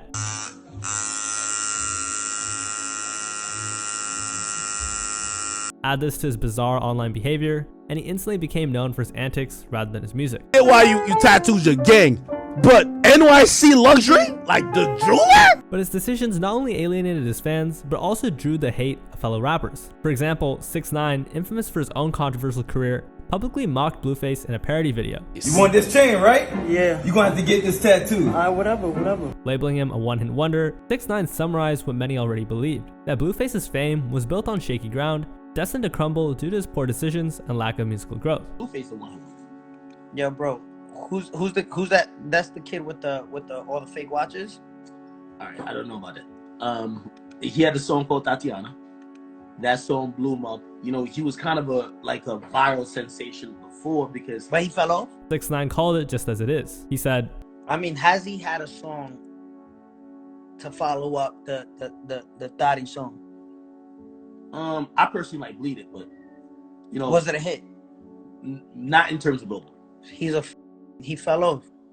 That's to be perfectly honest. And afterwards, instead of focusing on music, Blueface pivoted to other challenges, reality TV. Partnering with his now ex-girlfriend, Chrisean Rock, he starred in a chaotic and controversial series that chronicled their toxic relationship. The show, which glorified horrible relationships and dysfunction, further alienated Blueface's remaining fans while inexplicably boosting Chrisean's fame. Whoa, my bad, Chad. Wait, you put a hole in my wall. Scenes of the couple fighting began going viral on the internet, with Blueface often depicted as a human punching bag for both Chrisean and the media. This shift marked a complete departure from his identity as a rapper. Do you think this relationship is crippling your career? I don't know. I mean, if you see me as a rapper, yeah, you'll see that. While he defended his decision to leave music, claiming he had become the best at it, the reality was far less flattering. Rap is something I just fell out of. Once I became best top 10, I'm in this person's top 50 best rappers of all time. Blueface's change was less about mastery and more about survival in an industry that had moved on without him. And by 2023, Blueface was completely washed. Today, he's serving a multi-year sentence in jail. Our next rapper, Trinidad James, is someone who seemingly blew up overnight, which is massively rare in music. In 2011, he was invited to a studio session by a friend he'd met while working at a boutique. However, unhappy with how the record sounded, James decided to invest in premium studio hours. After he got the sound that he wanted, he was able to create the song All Gold Everything and released it as the lead single for his debut album, Don't Be Safe, in 2012. And his decision to pay for those hours in the studio seemingly paid off, because a few months after the song was uploaded, it started to go viral, and eventually, almost every hip-hop fan in America knew who Trinidad James was. So only 1 year into his rap career, and Trinidad James already had a major hit. All Gold Everything eventually made it to the US Billboard Hot 100 and peaked at number 36. It sold over 1 million copies in its first year alone, giving it a platinum certification, and thanks to the popularity brought upon the track, Trinidad James was also included in XXL's 2013 freshman class. If all of that wasn't enough to prove that the song was a major hit, it also landed him a major record deal with Def Jam that was worth $2 million. I gotta congratulate you on your deal with Def Jam. Thank you. How does it feel? Good. So, did you have, there was a lot of talk about which label you were going to go to. Was there a lot of bidding wars for the deal? I mean, probably so. I don't really get caught up in it, man, to be honest with you. I just, I do what I got to do when it's time to do it, per se, So, with just one single song, Trinidad James had become a millionaire. And it felt like the money just wouldn't stop coming in, because this song was also interpolated by Mark Ronson and Bruno Mars' 2014 song, Uptown Funk, which gave him writing credits. But while this may not have necessarily done anything to bolster his popularity further, it did give Trinidad James a handsome paycheck. So it's safe to say, the song was incredibly successful, and Trinidad James had every opportunity to become the next big name in hip-hop. However, he had a problem. You see, the hip-hop community just didn't take him that seriously. In the music video for All Gold Everything, Trinidad James sported an outfit that made him look like Jerome from Martin, and while many people thought he was parodying the character, James himself insisted that wasn't what he was going for. Or was you even going for that look when you started that? No, sir. Yeah. No, so okay. obviously I'm aware of who that is because I'm a big fan of Martin, just like any person, but definitely wasn't thinking about that. Instead, he insisted that how he chooses to look like is based on who he is. You got to understand that the person, that character that people see in All Go Everything, that's just who I am. Yeah. Still, many fans at the time couldn't take Trinidad seriously for some of his outfit choices, including his Jerome fit. But those guys were a minority. What really made Trinidad James an enemy of the hip-hop community was when he said Atlanta rappers run New York while performing in New York in front of hundreds of New Yorkers. Whatever. I remember when New York rap was and us in the South, us Bammers, we was like, what the f***, and we just did our own thing. But now we run y'all musically. As you can expect, a lot of people, Hip-hop fans in New York in particular really didn't like that he said this. Hip-hop is a really popular genre in New York, and hip-hop fans who hail from the city are very prideful of their scene, which is why Trinidad James garnered a lot of haters for saying what he said. However, Trinidad James stood by what he said, explaining his intention wasn't to criticize the hip-hop scene in New York, but rather the radio stations that operate in the city. Y'all showed me love, so I could never disrespect the city at all. My only intentions when I said what I said was to get New York radio, the main stations, to play more young New York artists. According to him, radio stations in New York only play tracks from the classics and barely pay any attention to the city's up-and-comers. And that was the reason why he said what he said during the show. Don't just give me an hour of the classics, the legends. Of course we know Jada, Fab, Jay-Z, etc. All these people are legends. I don't want to hear that. Of course they already had the torch. But what about the Action Bronsons? What about the Troy Avenue, the Black Daves, and all these other artists who I would like to hear on the radio? All I hear is Southern artists. If I turn on to satellite radio. And he wasn't wrong either, but the way he said it during that live made it seem like he was being hostile towards the New York crowd. Again, a common mistake for a newcomer to the industry, which is what he was. However, that didn't stop criticism from flooding. One of his biggest haters at the time was Charlamagne tha God, one of the hosts of The Breakfast Club, a radio show based in, you guessed it, New York. After what Trinidad James said went viral, Charlamagne tha God talked to him on the show, calling him a terrible rapper and how he's in no place to talk about the city of New York like that. Now that's his opinion. I'm not mad at nobody for expressing their opinion, but if you're going to express an opinion about rap in the state of hip-hop anywhere, you yourself have to be a dope rapper.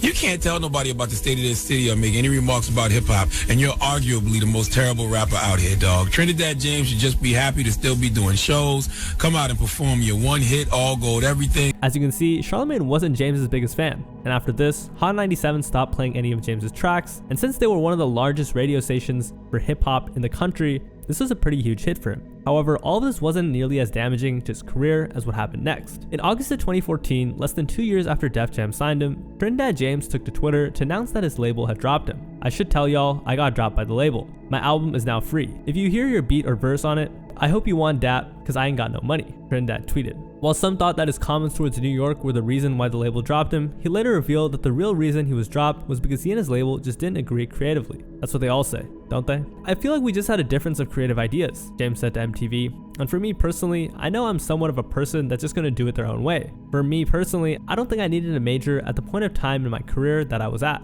He also said that he harbored no ill feelings towards the label and that he understood business isn't personal. I appreciate Def Jam for everything they taught me, and they're not bad people. It's just that they're businessmen. It's life, and you have to understand that, and I definitely do. After that, Trinidad James started his own label, Gold Gang Records, where he continued to release more mixtapes. However, none of his tracks got anywhere near the same success All Gold Everything got, which prompted many to dub him as a one-hit wonder. You've worked hard, obviously. There's people who are like, oh, it's a one hit. What do you say to them?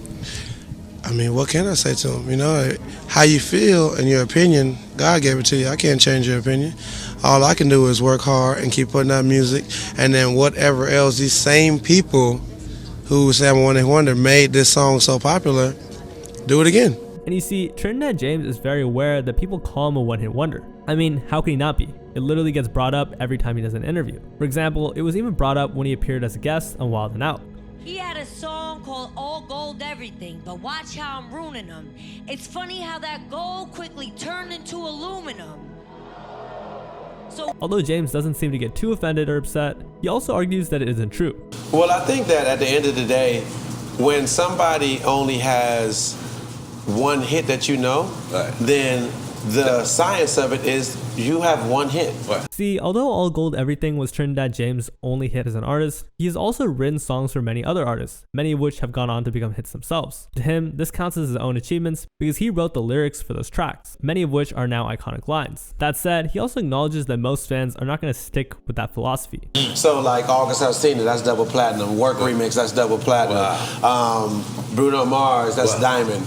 You know what I'm saying? Like. So where is he now? Well, in recent years, although Trinidad James hasn't really released any albums or new singles, he has continued to write songs for other artists. He's written tracks for artists such as Bad Baby, Kehlani, Flo Milli, Jaden Smith, Morris Day, and many more. Now, Our next one-hit wonder on this list is Spot 'Em Got 'Em, a Jacksonville rapper who looked like he was finally breaking into the music industry with his talent and hard work. You see, this talented young rapper started rapping at just 9 years old, and at 14, he was already posting his freestyles online. However, making money off rap is very hard if you don't have the right connections or following, so he needed other ways to survive. At just 15, Spot 'Em was arrested for grand theft auto and got possession after a failed attempt to steal a car with friends. Their plan fell apart when one of the crew drove off in a stolen truck, leaving Spot 'Em and another friend stranded at the scene of the crime, and the police arrested the two walking down the street armed. But even if he had plenty of troubles with the law, he still pursued music. In 2018, he decided to lock in. Tracks like Street Gossip and My Problems got a little bit of hype, which helped his buzz. Unfortunately, by 2020, everything changed when he dropped Beatbox. You see, when Spot 'Em Got 'Em released Beatbox, he immediately became the hottest rapper in Florida. What helped boost the song even more was when a dance challenge was created, and TikTok users couldn't get enough. Seeing this, Spot 'Em capitalized on the hype by releasing 9 mixtapes with the track. Beatbox became so big that even established rappers like Polo G and DaBaby hopped on for a remix. And with hundreds of millions of streams and the right connections in the industry, Spot 'Em had all the tools to maintain a successful career. However, as soon as he was on his way to stardom, his career took a massive hit. Unfortunately, it was hard for Spot 'Em Got 'Em to stay out of trouble. In July of 2021, he was arrested for allegedly pulling a gun on a parking lot attendant in Miami because of an $80 parking fee. When cops found him in another hotel, it was reported that he was in bed with an AK-47. But if you think that was bad, wait till you hear what Spot 'Em did next. September of 2021, Spot 'Em posted a photo of himself at a certain studio. And in hindsight, he should have known better to post his location while he was there, since this decision almost cost him his life. Shortly after leaving the studio, his car was ambushed on the highway. There were almost 20 shots fired, with 5 of them actually landing. But fortunately, he survived the attack. However, this attack wasn't just random. A few months before this incident, rumors are spreading that Spot 'Em had snitched on his friend YNR Mookie. According to Young and Ace's friend Spinabenz, their beef started when Spot 'Em dissed one of his deceased friends in a song. So when paperwork leaked of Spot 'Em snitching, he immediately posted it online. And it didn't really help Spot 'Em Got 'Em's career that he's connected to one of Jacksonville's most violent feuds ever. The rivalry between Young and Ace's ATK crew and Fulio's KTA gang has turned the city into a war zone, with diss tracks and non-stop shit. But to make things worse, the paperwork showed that Spot 'Em was cooperating with the police during a search at Mookie's home. The documents also showed that during the bust, Mookie panicked and stayed in the room, and then Spot 'Em supposedly told the police that Mookie had recovered a gun from his bedroom and covered it with a t-shirt. However, Spot 'Em admitted that the bullshit prescription pills found inside the house were his, and even confessed to stealing ammunition from Dick's Sporting Goods to sell in the streets. And even though Spot 'Em denied the allegations by saying that the paperwork was fake and that he and Mookie were still friends, the damage to his image was already done. And in rap, snitching allegations, even if they're fake, can destroy any rapper's career. For example, Lil Durk, one of the biggest names in rap, returned the $100,000 Spot 'Em had paid him for a verse just because of these rumors. And that's because Lil Durk and many other street rappers didn't want to align with the snitch. If he did, the backlash and heat from the public and the streets would be severe. Gives back the 100,000, no song comes out. Yeah, he don't play. Durk don't play. To make things worse, once the news about Lil Durk backing out of the collab spread, his ops, particularly Fulio, mocked him on social media. And by 2022, legal troubles and public backlash started to pile up. In June of that year, Spot 'Em was arrested again after trying to ditch police on a jet ski chase in Miami. A jet ski chase is crazy, by the way. So it seemed like he really didn't learn his lesson. Keep in mind that he's still on bond for the case where he allegedly pointed at a parking attendant. So, do you think he finally learned his lesson this time? Well, just in early 2023, police attempted to pull him over while he was driving in a red Corvette in Miami, but instead of complying, he tried to flee again. It turned into a high-speed chase, causing Spot 'Em to crash his car. But if that wasn't enough, he was still eager to escape, as Spot 'Em was seen running. However, the cops easily found him in a nearby shed. To make things worse, when officers searched the car, they found a 23 with an illegal switch that made it an automatic weapon, and Spot 'Em was booked on charges, including possession of a firearm by a convicted felon and resisting arrest. So no matter how many hits you release, if you're labeled as a snitch in hip-hop, you might as well say goodbye to collabs, because at the end of the day, nobody wants to be associated with a snitch. Nowadays, blowing up to the internet and viral marketing is common, and that's probably why we have so many one-hit wonders. But what about the mid-2000s? Well, they existed back then too, and Sean Sims looked like he had the answer at the time. Thanks to this song, This Is Why I'm Hot. It blasted him to instant fame, reaching #1 on the Billboard Hot 100 and becoming certified platinum easily. But despite that, his stint in the music industry would be very brief and short-lived. So what exactly happened to Mims? Well, before we delve deep into how he fell into obscurity, we first need to speak about his come-up. In early 2007, nobody in the world knew Mims, and he was still grinding as an unknown artist in the South. trying to get his music heard. At one point, a DJ from Tampa initially rejected one of his songs, but when Mims tweaked the beat into something more simplified, a Dirty South beat, everything changed, and the track is none other than This Is Why I'm Hot. And straight away, everybody was hooked. The song was simple and repetitive, and the lyrics weren't that deep, which is part of the charm. Even Mims admitted later that the track was partly written as a joke. However, what he didn't know at the time was that ringtone rap, the type of song he had accidentally written, had a brutal downside to it. And one of those things is that it rarely produced second hits. And unfortunately, Mims had a similar fate. Even though his follow-up single, Like This, made it to the top 40, it still lacked the memorable simplicity of his massive hit. The hook wasn't as catchy for many, and many said it sounded like Fat Joe's Lean Back. Despite the fact that you can't escape his infectious hook, Mims' album sales don't reflect the success of the record. And just like that, as quickly as Mims rose to fame, his career began to unravel. The record label, who was so fast to sign him at first, quickly lost interest once the hype around This Is Why I'm Hot died down. Mims would later admit that the label saw him early as a one-hit wonder and only used him to cash out. And what's even worse is that he felt that he wasn't paid enough. That doesn't mean that I didn't make money. It just meant that my first check disappointed me after all the hard work I put in. At that point, a lot of fans and even fellow rappers thought of him as a one-hit wonder. In an interview posted back in 2009, he shared his thoughts on the criticism he got from rap superstars like Jay-Z, Lil Wayne, and 50 Cent. The comment I heard that Jay made was, you know, hip hop is in a bad place when someone can say on a record, and don't quote me verbatim because I'm only going off of my memory, but I did read it and I actually, I respected it. According to Mims, even though Hov's criticism was critical, it was still in a respectful way.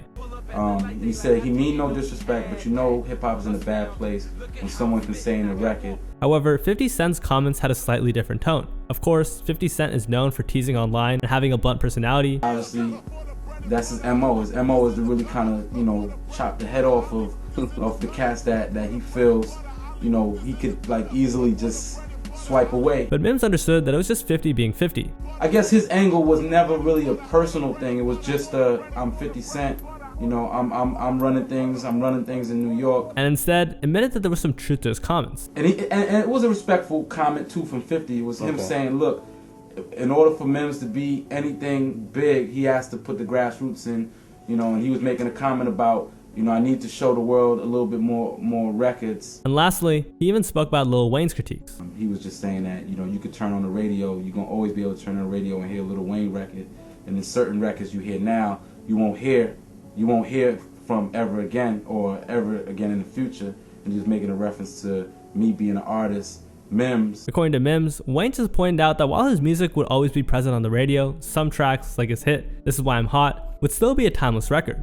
They were all respectable jabs, but you got to expect it. And the one thing about me that I actually liked is that, these are people that musically I respect and I look up to. And you hearing that from me. So unfortunately, by the time Mims released his second album in 2009, the ringtone era was already dead, which caused the entire album to flop. So he realized that his career in hip-hop was dead and decided to shift into the tech world, creating an app designed to help artists to collaborate with the need for an industry middleman. The app initially did great, receiving startup funding and recognition at TechCrunch. However, it struggled to gain users, and when all things failed, Mims decided to sell NFTs in 2018. But anyways, speaking of unforgettable hooks, our next rapper sparked controversy not just for his rise to fame, but for the explicit content of his one and only hit. Remember Teach Me How to Doogie, one of the biggest songs of 2010? It had a catchy hook, rhythmic beat, and its use and popularization of the popular Doogie dance made it go viral quickly. It was created by a hip-hop group called Cali Swag District, which consisted of Cali rappers M-Bone, JR, OFB Young, and Smooth the General. And the track being a dance song sparked a dance craze that helped its popularity skyrocket. The track ended up peaking at number 28 on the Billboard Hot 100 and ended up selling over 1 million copies in the US alone. Popularity was immense. Everybody was doing the Dougie, from NBA stars and pop artists to celebrities and online influencers. And the song was being played everywhere, so much so that nobody could escape it. Let's go. Ashley did her thing. Yeah. Her sexy thing. John Wall did his thing. Charles Barkley did his thing. But what a lot of people don't know was that this track was the group's debut single. So, with virtually no experience in the mainstream media, the track's popularity put them in uncharted territory, one they welcomed wholeheartedly. This time last year, we weren't on any charts. This Cali Swag member, Young, while speaking to Billboard, this is a dream come true. Riding on the back of the track's popularity, the group would continue to release more singles. A few months after releasing Teach Me How to Doogie, the group released their follow-up single, Where You Are, which sampled Michael Jackson's I Wanna Be Where You Are. Although it wasn't as much of a hit as their debut single, it still managed to climb up to number 45 on the US R&B charts, number 22 on the US rap charts. They then released the third single called Kickback, which ranked even lower on the charts. All of this would culminate in the eventual release of their debut album, Kickback. While the Kickback was received relatively well by critics, the lead single, Teach Me How to Doogie, once again remained its only major hit. And the group's other singles failed to live up to their debut hits numbers, but at the time, the numbers Teach Me How to Doogie was doing was more than enough. So despite failing to make another hit right away, the group was also excited to put out more music, and their sights were set on not being categorized as one-hit wonders. We have other tracks you can dance to, Move the General said, but we also have many different styles. We're pretty sure we won't be one-hit wonders. Unfortunately for the group though, Teach Me How to Doogie would wind up being their only hit single, but not for their lack of trying. They actually wanted to release more music, but as fate would have it, tragedy struck this group in a way nobody ever expected. Mbone, a rap artist and member of the hip-hop group Cali Swag District, was killed late Sunday night in a drive-by in his hometown of Inglewood, California. Out of nowhere, Mbone was tragically after leaving a local liquor store. While the police initially suspected that the wasn't premeditated, they later found out that the was motivated by jealousy. Although to Mbone's girlfriend, the shooter was a man who lived in an apartment complex who was apparently jealous of the rapper's success in the music industry. The man who did the deed was never arrested. Speaking on the passing of Mbone, fellow Cali Swag District member Smooth the General tweeted, "But life changed drastically in the blink of an eye, rip Mbone." So it was obviously a shocking and traumatizing event for Mbone's friends and family, the Cali Swag District, and their growing fans. However, that wasn't the only tragedy to hit the group. In June of 2014, 3 years after Mbone's death, another member of the group, JR, also tragically passed away. JR from the rap group Cali Swag District died Friday, the result of sickle cell anemia, according to one of the guys in the group. JR suffered from sickle cell anemia. A few days before he passed away, he was admitted to the hospital after he had a seizure in his sleep. He later fell into cardiac arrest, passed away at the age of 25. So in just 3 years, 2 of the 4 members of Cali Swag District suddenly passed. The friends, family, fans, and the 2 remaining members were left stunned and heartbroken by the sudden tragedies. And following the passing of JR, Cali Swag District was effectively over, leaving Teach Me How to Doogie as the group's only hit single. As for the 2 remaining members, OFB Young continues to make music, and Smooth the General is now a father. Another rapper whose career solely lives off one single is Jayquan. Thanks to a single hit, Jayquan became one of the biggest artists in the 2000s. He released the track Tipsy in 2004, and it became an overnight hit. And at just 17 years old, Jayquan's debut single climbed the Hot 100 and peaked at number 1, stopped only by Usher's Yeah. So for someone's debut single, that's not bad at all. For Jayquan, it was a dream come true. The experience was crazy, because it was what I had dreamed about, Jayquan told Hip Hop DX. I had dreams like making it to Saturday Night Live and Jay Leno, and I did that. Repping St. Louis was quite easy, because I had my friends and I was doing it. You got Chingy, Nelly, and then you got Jayquan. So hailed for its infectious rhythm, rhythmic beat, and Jayquan's rhyming cadence, Tipsy was a cultural phenomenon, and some can argue that its effects are still felt today, ultimately making it a timeless classic. The song has appeared in multiple films, has been covered by several artists, and Kanye has even called it one of his favorite songs. Unfortunately though, Jayquan was never able to top this record, nor has he had any other major hits after that, which is why we're talking about him in this video. Now, one of the potential reasons why Jayquan was never able to make another hit single after Tipsy was because the label he was under, Arista Records, fell apart after Jayquan's career was just on the rise. See, while Jayquan was signed under Arista Records, the president of the company at the time was L.A. Reid. Reid was known for prioritizing newer artists over more established artists, and while that was great for the label's younger acts, which consisted of artists like Pink, Avril Lavigne, and of course, Jayquan, that didn't sit too well with the label's older artists such as TLC and Whitney Houston. Houston was the label's largest selling act at the time, and whenever older artists like her released new music, L.A. Reid had trouble promoting it. He was way too extravagant with the newer artists, meaning that the larger artists ended up having lower sales. This, in turn, caused Arista to lose money, and it was reported that in just 2 years as the label's president, Arista Records lost over $100 million. Eventually, L.A. Reid was fired, and Arista Records ended up merging with Jive Records. Still handled by Dupree, he told executives that he would personally handle all of Jayquan's subsequent albums. However, Jive didn't like that at all, because they wanted to exert more effort into other artists such as Chris Brown. Jayquan also didn't like working with L.A. Reid anymore. Jayquan also didn't like not working with L.A. Reid anymore, as he was the one who was more familiar with him as an artist and his music. He talked about how he met Barry Weiss, who ran Jive Records at the time, while he was on the set of Saturday Night Live. Barry was there to personally tell him that he was already a Jive artist, and Jayquan didn't like that at all. I was on the set of Saturday Night Live, and Barry came in, you know, who run Jive, with his kids. This man come in with some kids, about, hey man, I hate to break it to you like this, I said, what's going on, man? Who is you? I didn't know he, because I don't know like the industry is. He said, I hate to tell you this. I said, what's going on? He said, I got your contract. You're a jive artist. From there, he knew he wanted to get out of the label, but Barry Weiss tried to negotiate with him to get him to stay. He tried to do the joint venture. He proposed that. Like, yo, I'm gonna do the joint venture with Quan. Me, Track Boys, we all gonna do this album, and we're gonna deliver the album to you. Jay-Quan essentially got ignored by the label after that, but was still contractually obligated to release new albums for them. He already had a catalog of music that he recorded, so all he had to do was compile them into an album, and he could release under Jive Records. However, he wanted to be let go of his label so he could release his new albums independently, and after fighting tooth and nail to get out of his contract, Jive Records finally let him go, and he started his own label, Hood Hop Records. Under his new label, Jay-Quan was able to release 3 full-length albums in just 2 years. He released Hood Hop 2 and Hood Hop 2.5 in 2009, and released a self-titled album in 2010. However, none of these albums would chart nor receive major traction in any way at all. Now, was it a bad idea for Jay-Quan to go independent? Either way, Jay-Quan's career was in the water. However, troubled times were nothing new to him. You see, when Jay-Quan first received his first $1 million check, a woman who he had been sleeping with told him that she was pregnant with his baby. Jay-Quan had a feeling that the baby wasn't really his, but he also didn't want to just abandon the woman and the child, so he did the right thing and paid the woman. This girl, this in 03, say she pregnant with a kid. I'm like, man, this kid ain't never mind. Just weirdly, when I'm signing record deals, I called the girl, I'm like, look, let me give you some money. Not only that, Jay-Quan also bought a house for them to live in. And while he was out on tour, Jay-Quan had no idea that the woman was taking paperwork to the court and then disposing of it. And remember this, because this will be very relevant later. You see, when this woman gave birth, the kid looked nothing like Jay-Quan, and he knew right away that the child wasn't his. He tried to get a paternity test, but the woman in the court, for whatever reason, wouldn't allow him to. I'm like, what do they have to do with, like, this ain't my kid? Can I get a blood test or something like that? Nah.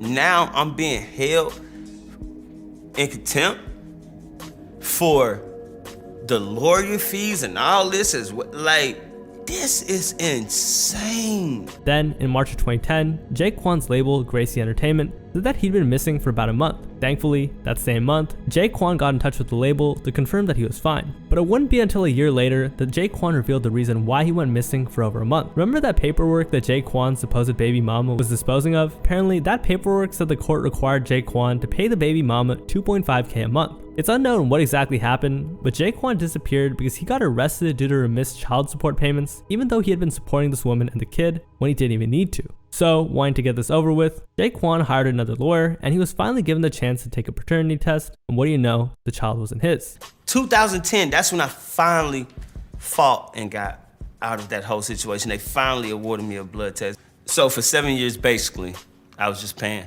somebody else's child support. Later on, Jay-Quan acknowledged that this incident hurt his career greatly, and it was also his fault for being absent from the situation. I blame my absence from the game on the situation. Just as I was getting my first $1 million check, a girl came to me and said she was pregnant. I bought her a house because she's from the hood too. I let her stay at the house. I guess while I'm on tour, she's taking paperwork from the courts and disposing of them. Payment ended up being $2.5K a month. It looked like someone else, test results came back in 24 hours, and I am not the father.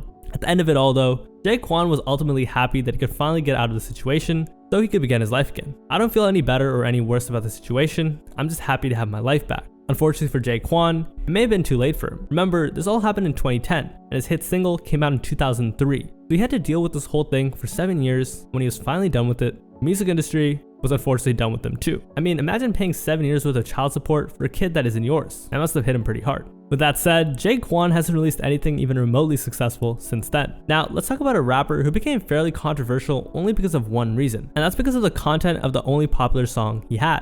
I'm talking, of course, about BRS Kash and his hit single, Throat Baby. Now, speaking on the song's content, BRS Kash said he was inspired to write it after he had an encounter with 2 women who were best friends in the bedroom. Apparently, it was so great that he literally had to write a whole song about it, titled Throat Baby.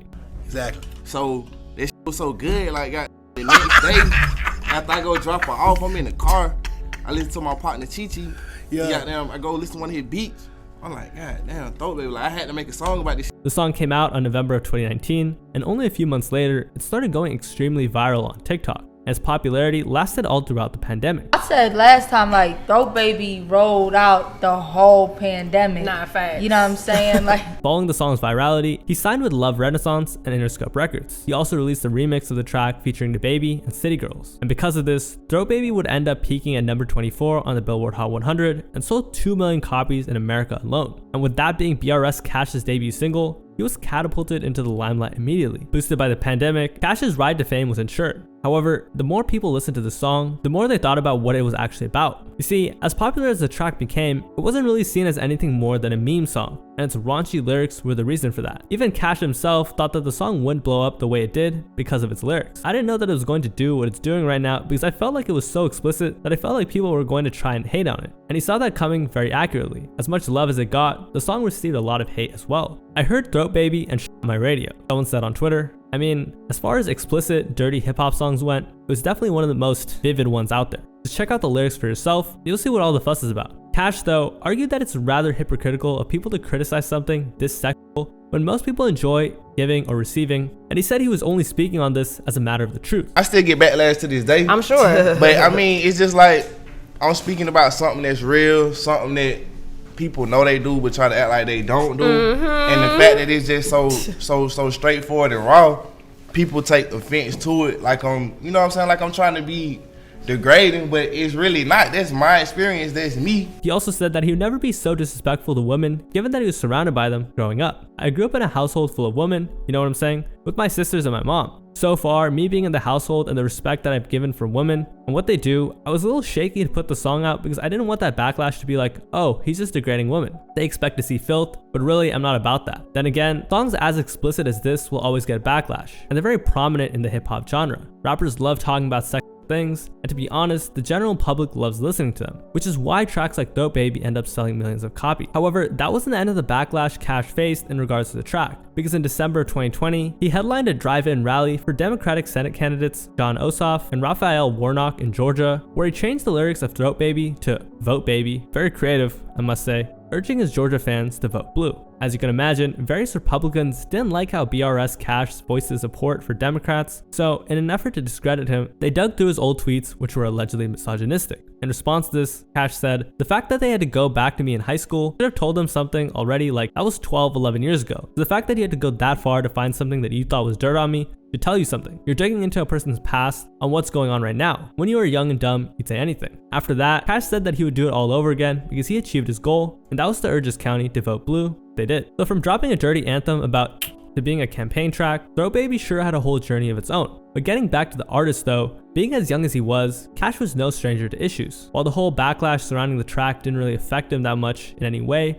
the money that came with the success definitely did. You see, the track itself sold more than 2 million copies in America alone, and it gave him a record deal with a major label, which means he made bank off that one track alone. And like any good kid, he spent his first check on his mom. First thing I bought, I had gave my mom some money for her house. Period, man.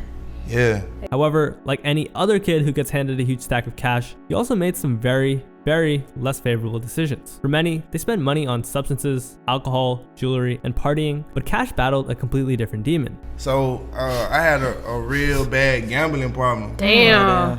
And that I would gamble like 24/7. Like. As far as poor spending habits and poor habits in general though, that was Cash's only issue. Other than that, this guy has been able to keep his nose clean. So far though, Cash still hasn't been able to replicate the success he garnered with Throat Goat. Since then, he released a mixtape in 2021 called Cash Only, which actually made it to number 98 on the Billboard 200. He also released a handful of singles, including one with Lotto called Cash App, but that also failed to garner any sort of hype. And as of today, he remains a one-hit wonder. Of course, one-hit wonders aren't only rampant in the modern era of rap. Back in the day, they also had their fair share of them. One of those being Vanilla Ice. Although he's a pretty controversial figure, you can't deny the impact he left on hip-hop and the music industry as a whole, and I'm sure many of you guys even saw this segment coming. And the song that put him on the map was Ice Ice Baby. You see, Ice Ice Baby ended up being one of the biggest tracks to come out in the 90s. It was played in clubs, on TV, at school dances, and virtually everywhere else. And because of its rising popularity, what used to be a B-side track eventually became its own single and climbed the Billboard charts quickly,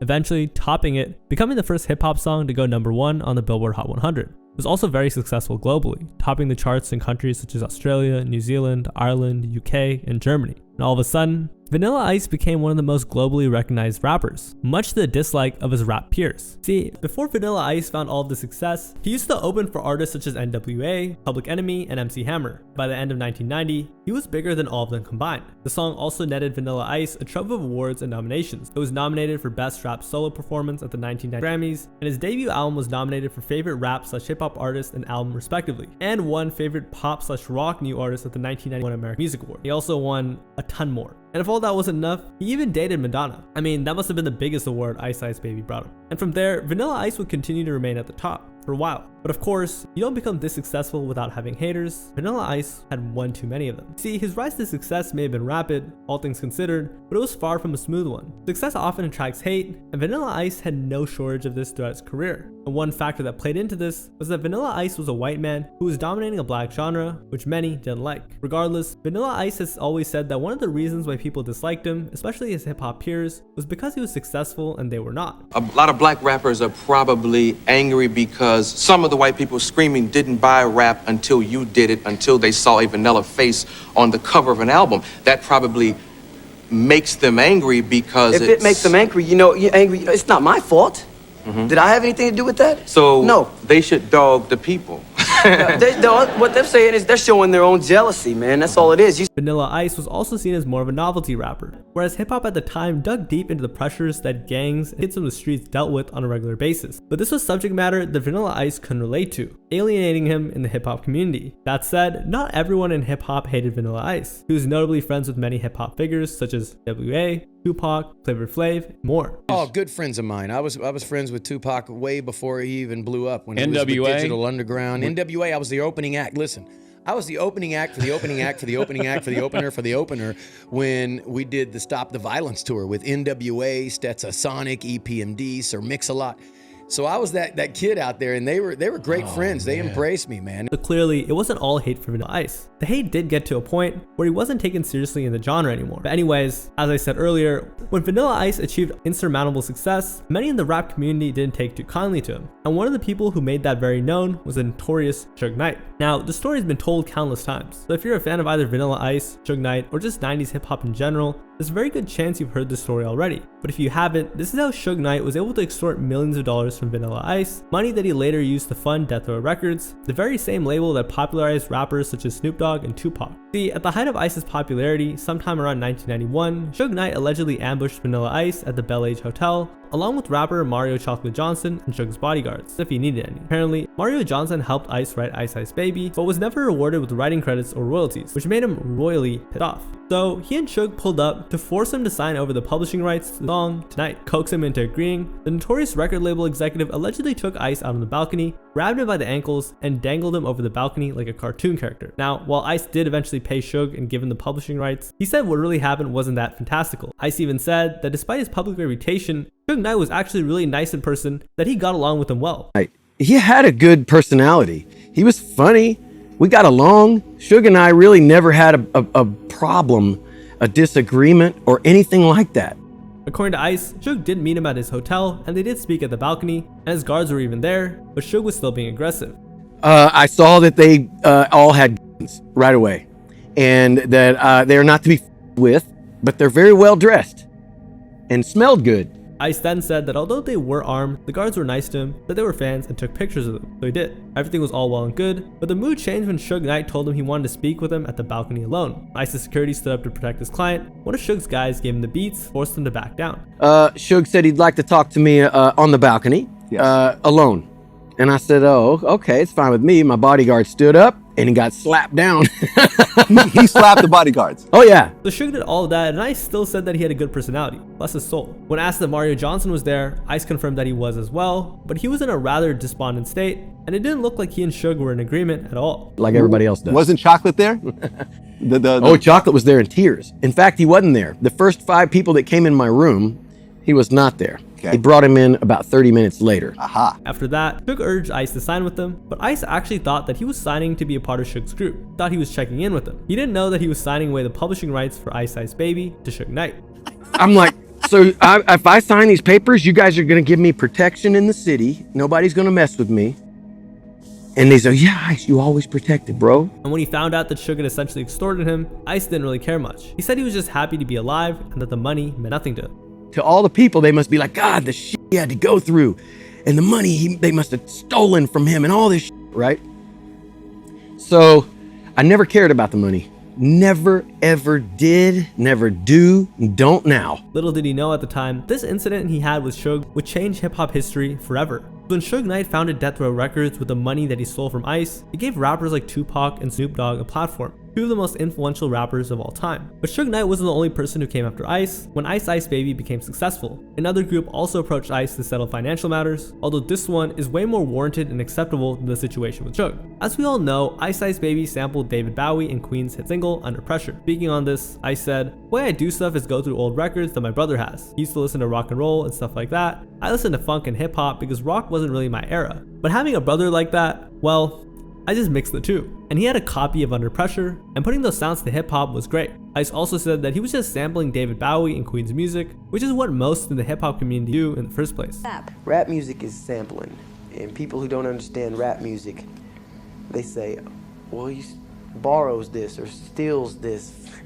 Rap music, every major rap artist in the world samples music, you know? He also argued that the only reason why people were so hard on him in this instance was because his record was way more successful than the other hip-hop songs at the time. It wasn't necessarily false.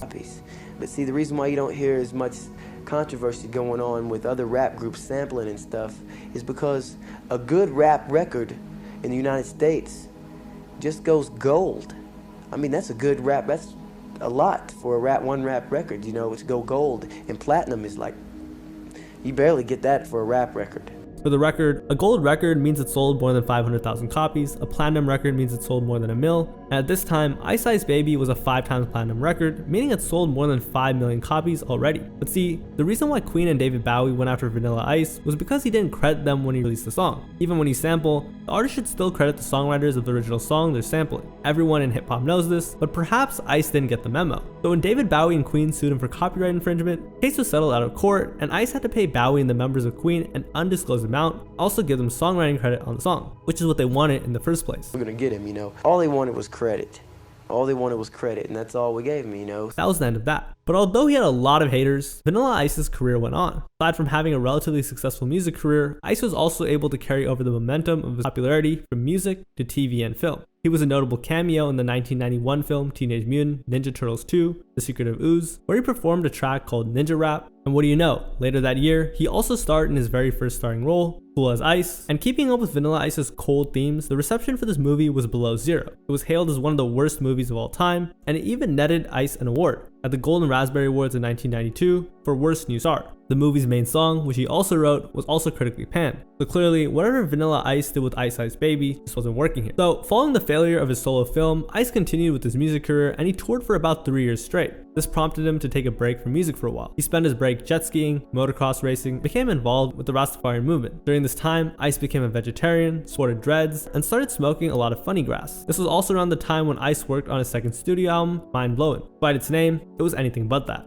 Although it sold well enough because of how popular Ice was at the time, it was nowhere near as well as his first album, and it wasn't received well by fans and critics as well. From here, Ice realized that his career was starting to decline. Whether because of this or another reason entirely, Ice started taking harder substances such as ecstasy, sugar, and even H. Apparently, he would go on binges for days, and at his lowest, Ice almost passed away from an overdose. I was puking and on myself. Man, it was ugly. People were throwing cold water on me. Thankfully, his friends were able to revive him. From then on, he promised to turn his life around. When I woke up, I thanked God I was still alive and promised him I'd turn myself around. Ever since then, he's blessing me. Feeling uncertain with the future of his career in hip-hop, Vanilla Ice changed things up a bit and started a grunge band in Miami called Pig and Scabs, a name that supposedly reflected on his career and how he survived an overdose. Later on, Ice met music producer Ross Robinson, known for producing heavy, rap-influenced bands such as Korn, Limp Bizkit, Deftones. But when Ice's grunge/punk rock album came out, called Hard to Swallow, critics didn't like Ice's shift to a darker, heavier sound. For example, Maxim magazine included it in their 30 worst albums of all time, placing it at number 4. But still, the album managed to sell over 100,000 copies over time. But aside from his dwindling career, other issues Vanilla Ice had to deal with over the years were the legal battles that he had to overcome. During the peak of his career in 1991, Vanilla Ice was arrested in Los Angeles after he threatened a homeless man with a A homeless man named James N. Gregory apparently approached Ice's car outside of a supermarket in LA and tried to sell him a silver chain. For whatever reason, this angered Ice as he pulled his on him. Vanilla Ice was accompanied by his bodyguard at the time, who was also carrying a firearm. The homeless man called the cops because once he saw the pair was carrying, he thought they were going to rob the supermarket. Odd situation indeed. So Ice was able to keep his nose clean for a decade after that, which is highly rare for a popular hip-hop artist. And it wasn't until 2001, a full decade later, that Ice would find himself in the legal system's bad side once again.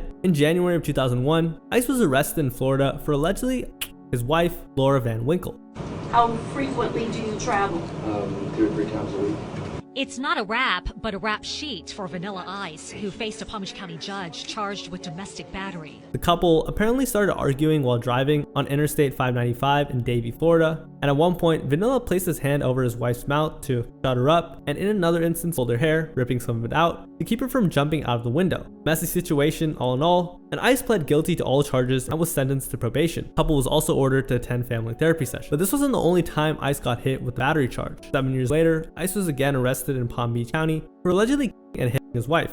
His wife, Laura, called the cops after the alleged attack, but when the police arrived, she appeared uninjured and unharmed. He started yelling at me for going out to buy a bedroom set in front of my daughter, she said. Sorry, I can't say any more until I talk to an attorney. Ice was found a few blocks away from their house, riding away on his motorcycle. Speaking with authorities, he said that his wife is bipolar and, despite being on medication, tends to get irrational and tentative. Before the cops arrived, she had apparently thrown a picture frame off their balcony to the ground below, where it shattered near their young children. He also said that he didn't attack her and had only hopped on his motorcycle to get away from her and not the cops. The charges were eventually dropped as the evidence that was gathered contradicted the original report. And while a piling rap sheet isn't unheard of in hip-hop, one for pulling a gun at a homeless guy and another for domestic violence against her wife aren't exactly street cred worthy, as these charges would only add to his diminishing credibility in the hip-hop community. Even though he was cleared of his most recent domestic violence charge, damage to his reputation had already begun. Incredible about Vanilla Ice is that whenever his music isn't working out for him, he always has something else to fall back on. And this time, it was extreme sports. Something a lot of people may not know about him, that before he became a famous rapper / dancer, he was actually a motocross champion. Aside from doing motocross, Ice is also a pro jet skier. So whenever Ice took a break from music, he'd always return to extreme sports to unwind, which is a crazy way to relax if you ask me, but their own. However, Ice's most successful venture outside of music was his real estate and renovation work. Ice started buying houses and flipping them for profit, which is basically how Ice was able to remain extremely wealthy even after his music career failed. In an interview on Vlad, he was asked, money.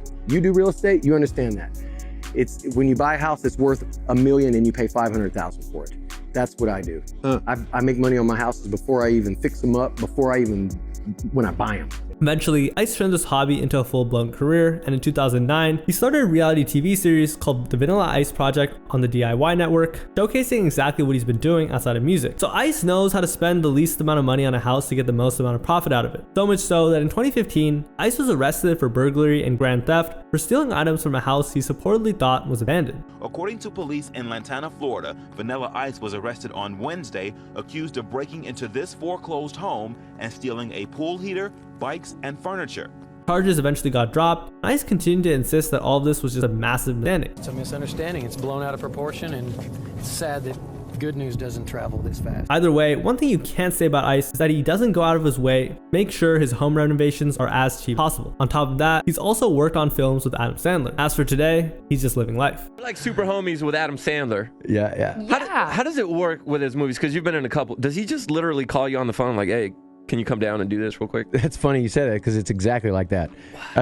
He's a good friend of mine. We've been friends for a while, and I go out and hang out with him out there in California and everything, off camera and all that. And he's just funny all the time. Now, the next one-hit wonder we're going to be talking about is a duo, Lord Tariq and Peter Gunz, the hip-hop duo that hails from the Bronx, New York. They became popular in the late 90s for their one and only hit, Deja Vu, Uptown Baby. And if you haven't heard about Lord Tariq and Peter Gunz, there's a very large chance you heard of this track. Realizing that the Bronx was on the lower echelon of the hip-hop hierarchy in New York, Lord Tariq and Peter Gunz wanted to change that. They were going to do it with the song. So we would go to the tunnel in a place called Skate Key, and you will have people from other boroughs. Brooklyn, Queensbridge, Harlem, and the Bronx just be a few people, and we just like on the low, because Brooklyn was popping, Queens was popping, the artists, we didn't really have nothing to brag about. The song started out as that. At first, it was just supposed to be this little anthem to elevate the territory and make their fellow Bronx rappers feel better. Little did they know that this song would go far beyond the Bronx's diction. It would be heard all over the world. So we did this song as a local, just to make the local people in the Bronx feel good. And the shit grew legs and it grew legs and it started. Next thing you know, people showing up to my mom's crib in the Bronx. People I couldn't get on the phone. Rest in peace, Chris Lighty went to my mother's house and was like, yo, I want to sign you, what's up? Deja Vu came out in December of 1997. Only a few weeks later, the song would make it to the Billboard Hot 100 and eventually peaked at number 9. It didn't just chart in America either. Peter didn't see this coming at all. Lord Tariq, on the other hand, felt like they had something special after they recorded it. I'll say this, Tariq always said this, when we got out the studio, he's like, this is it.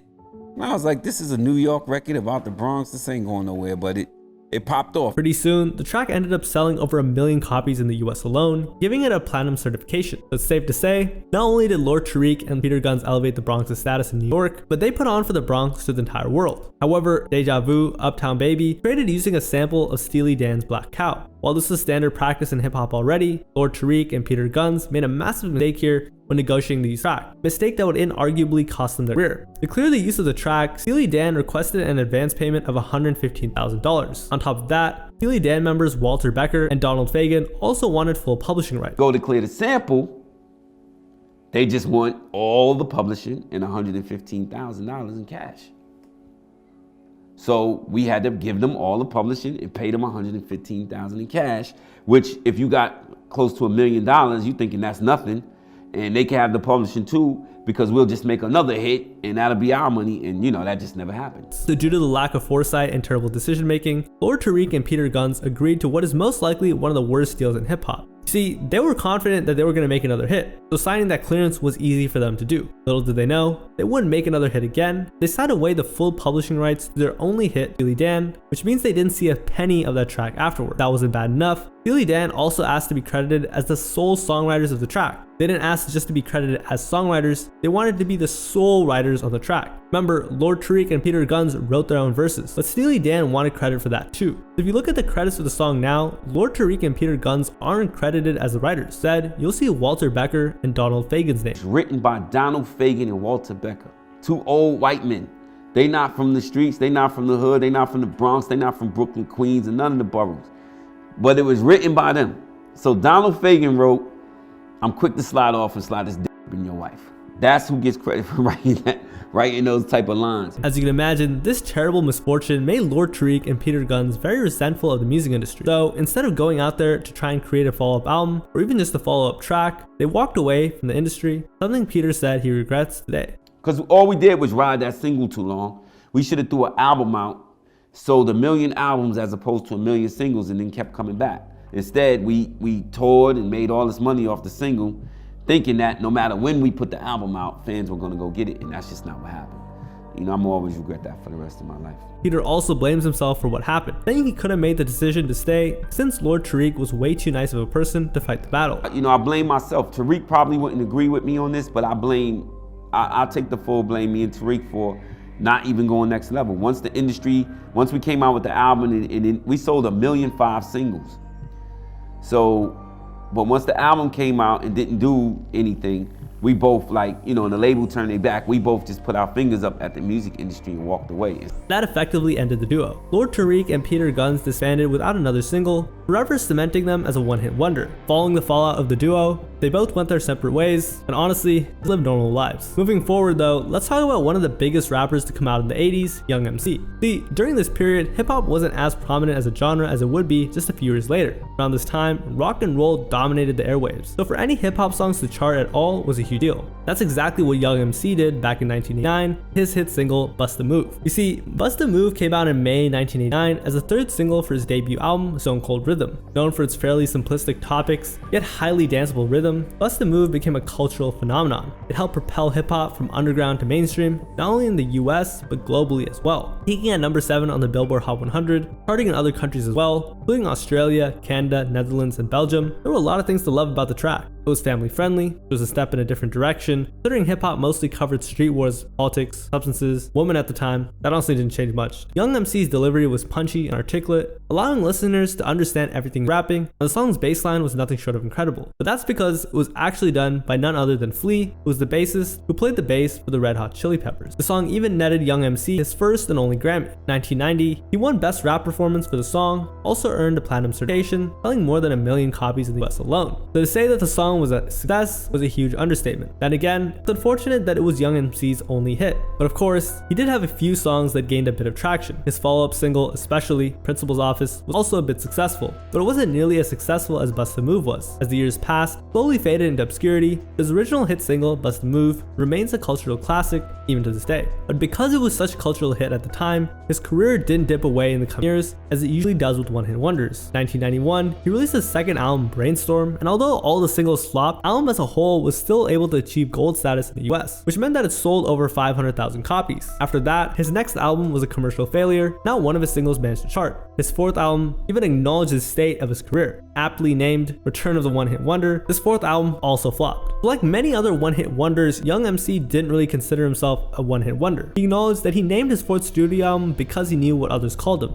I didn't consider myself a one-hit wonder.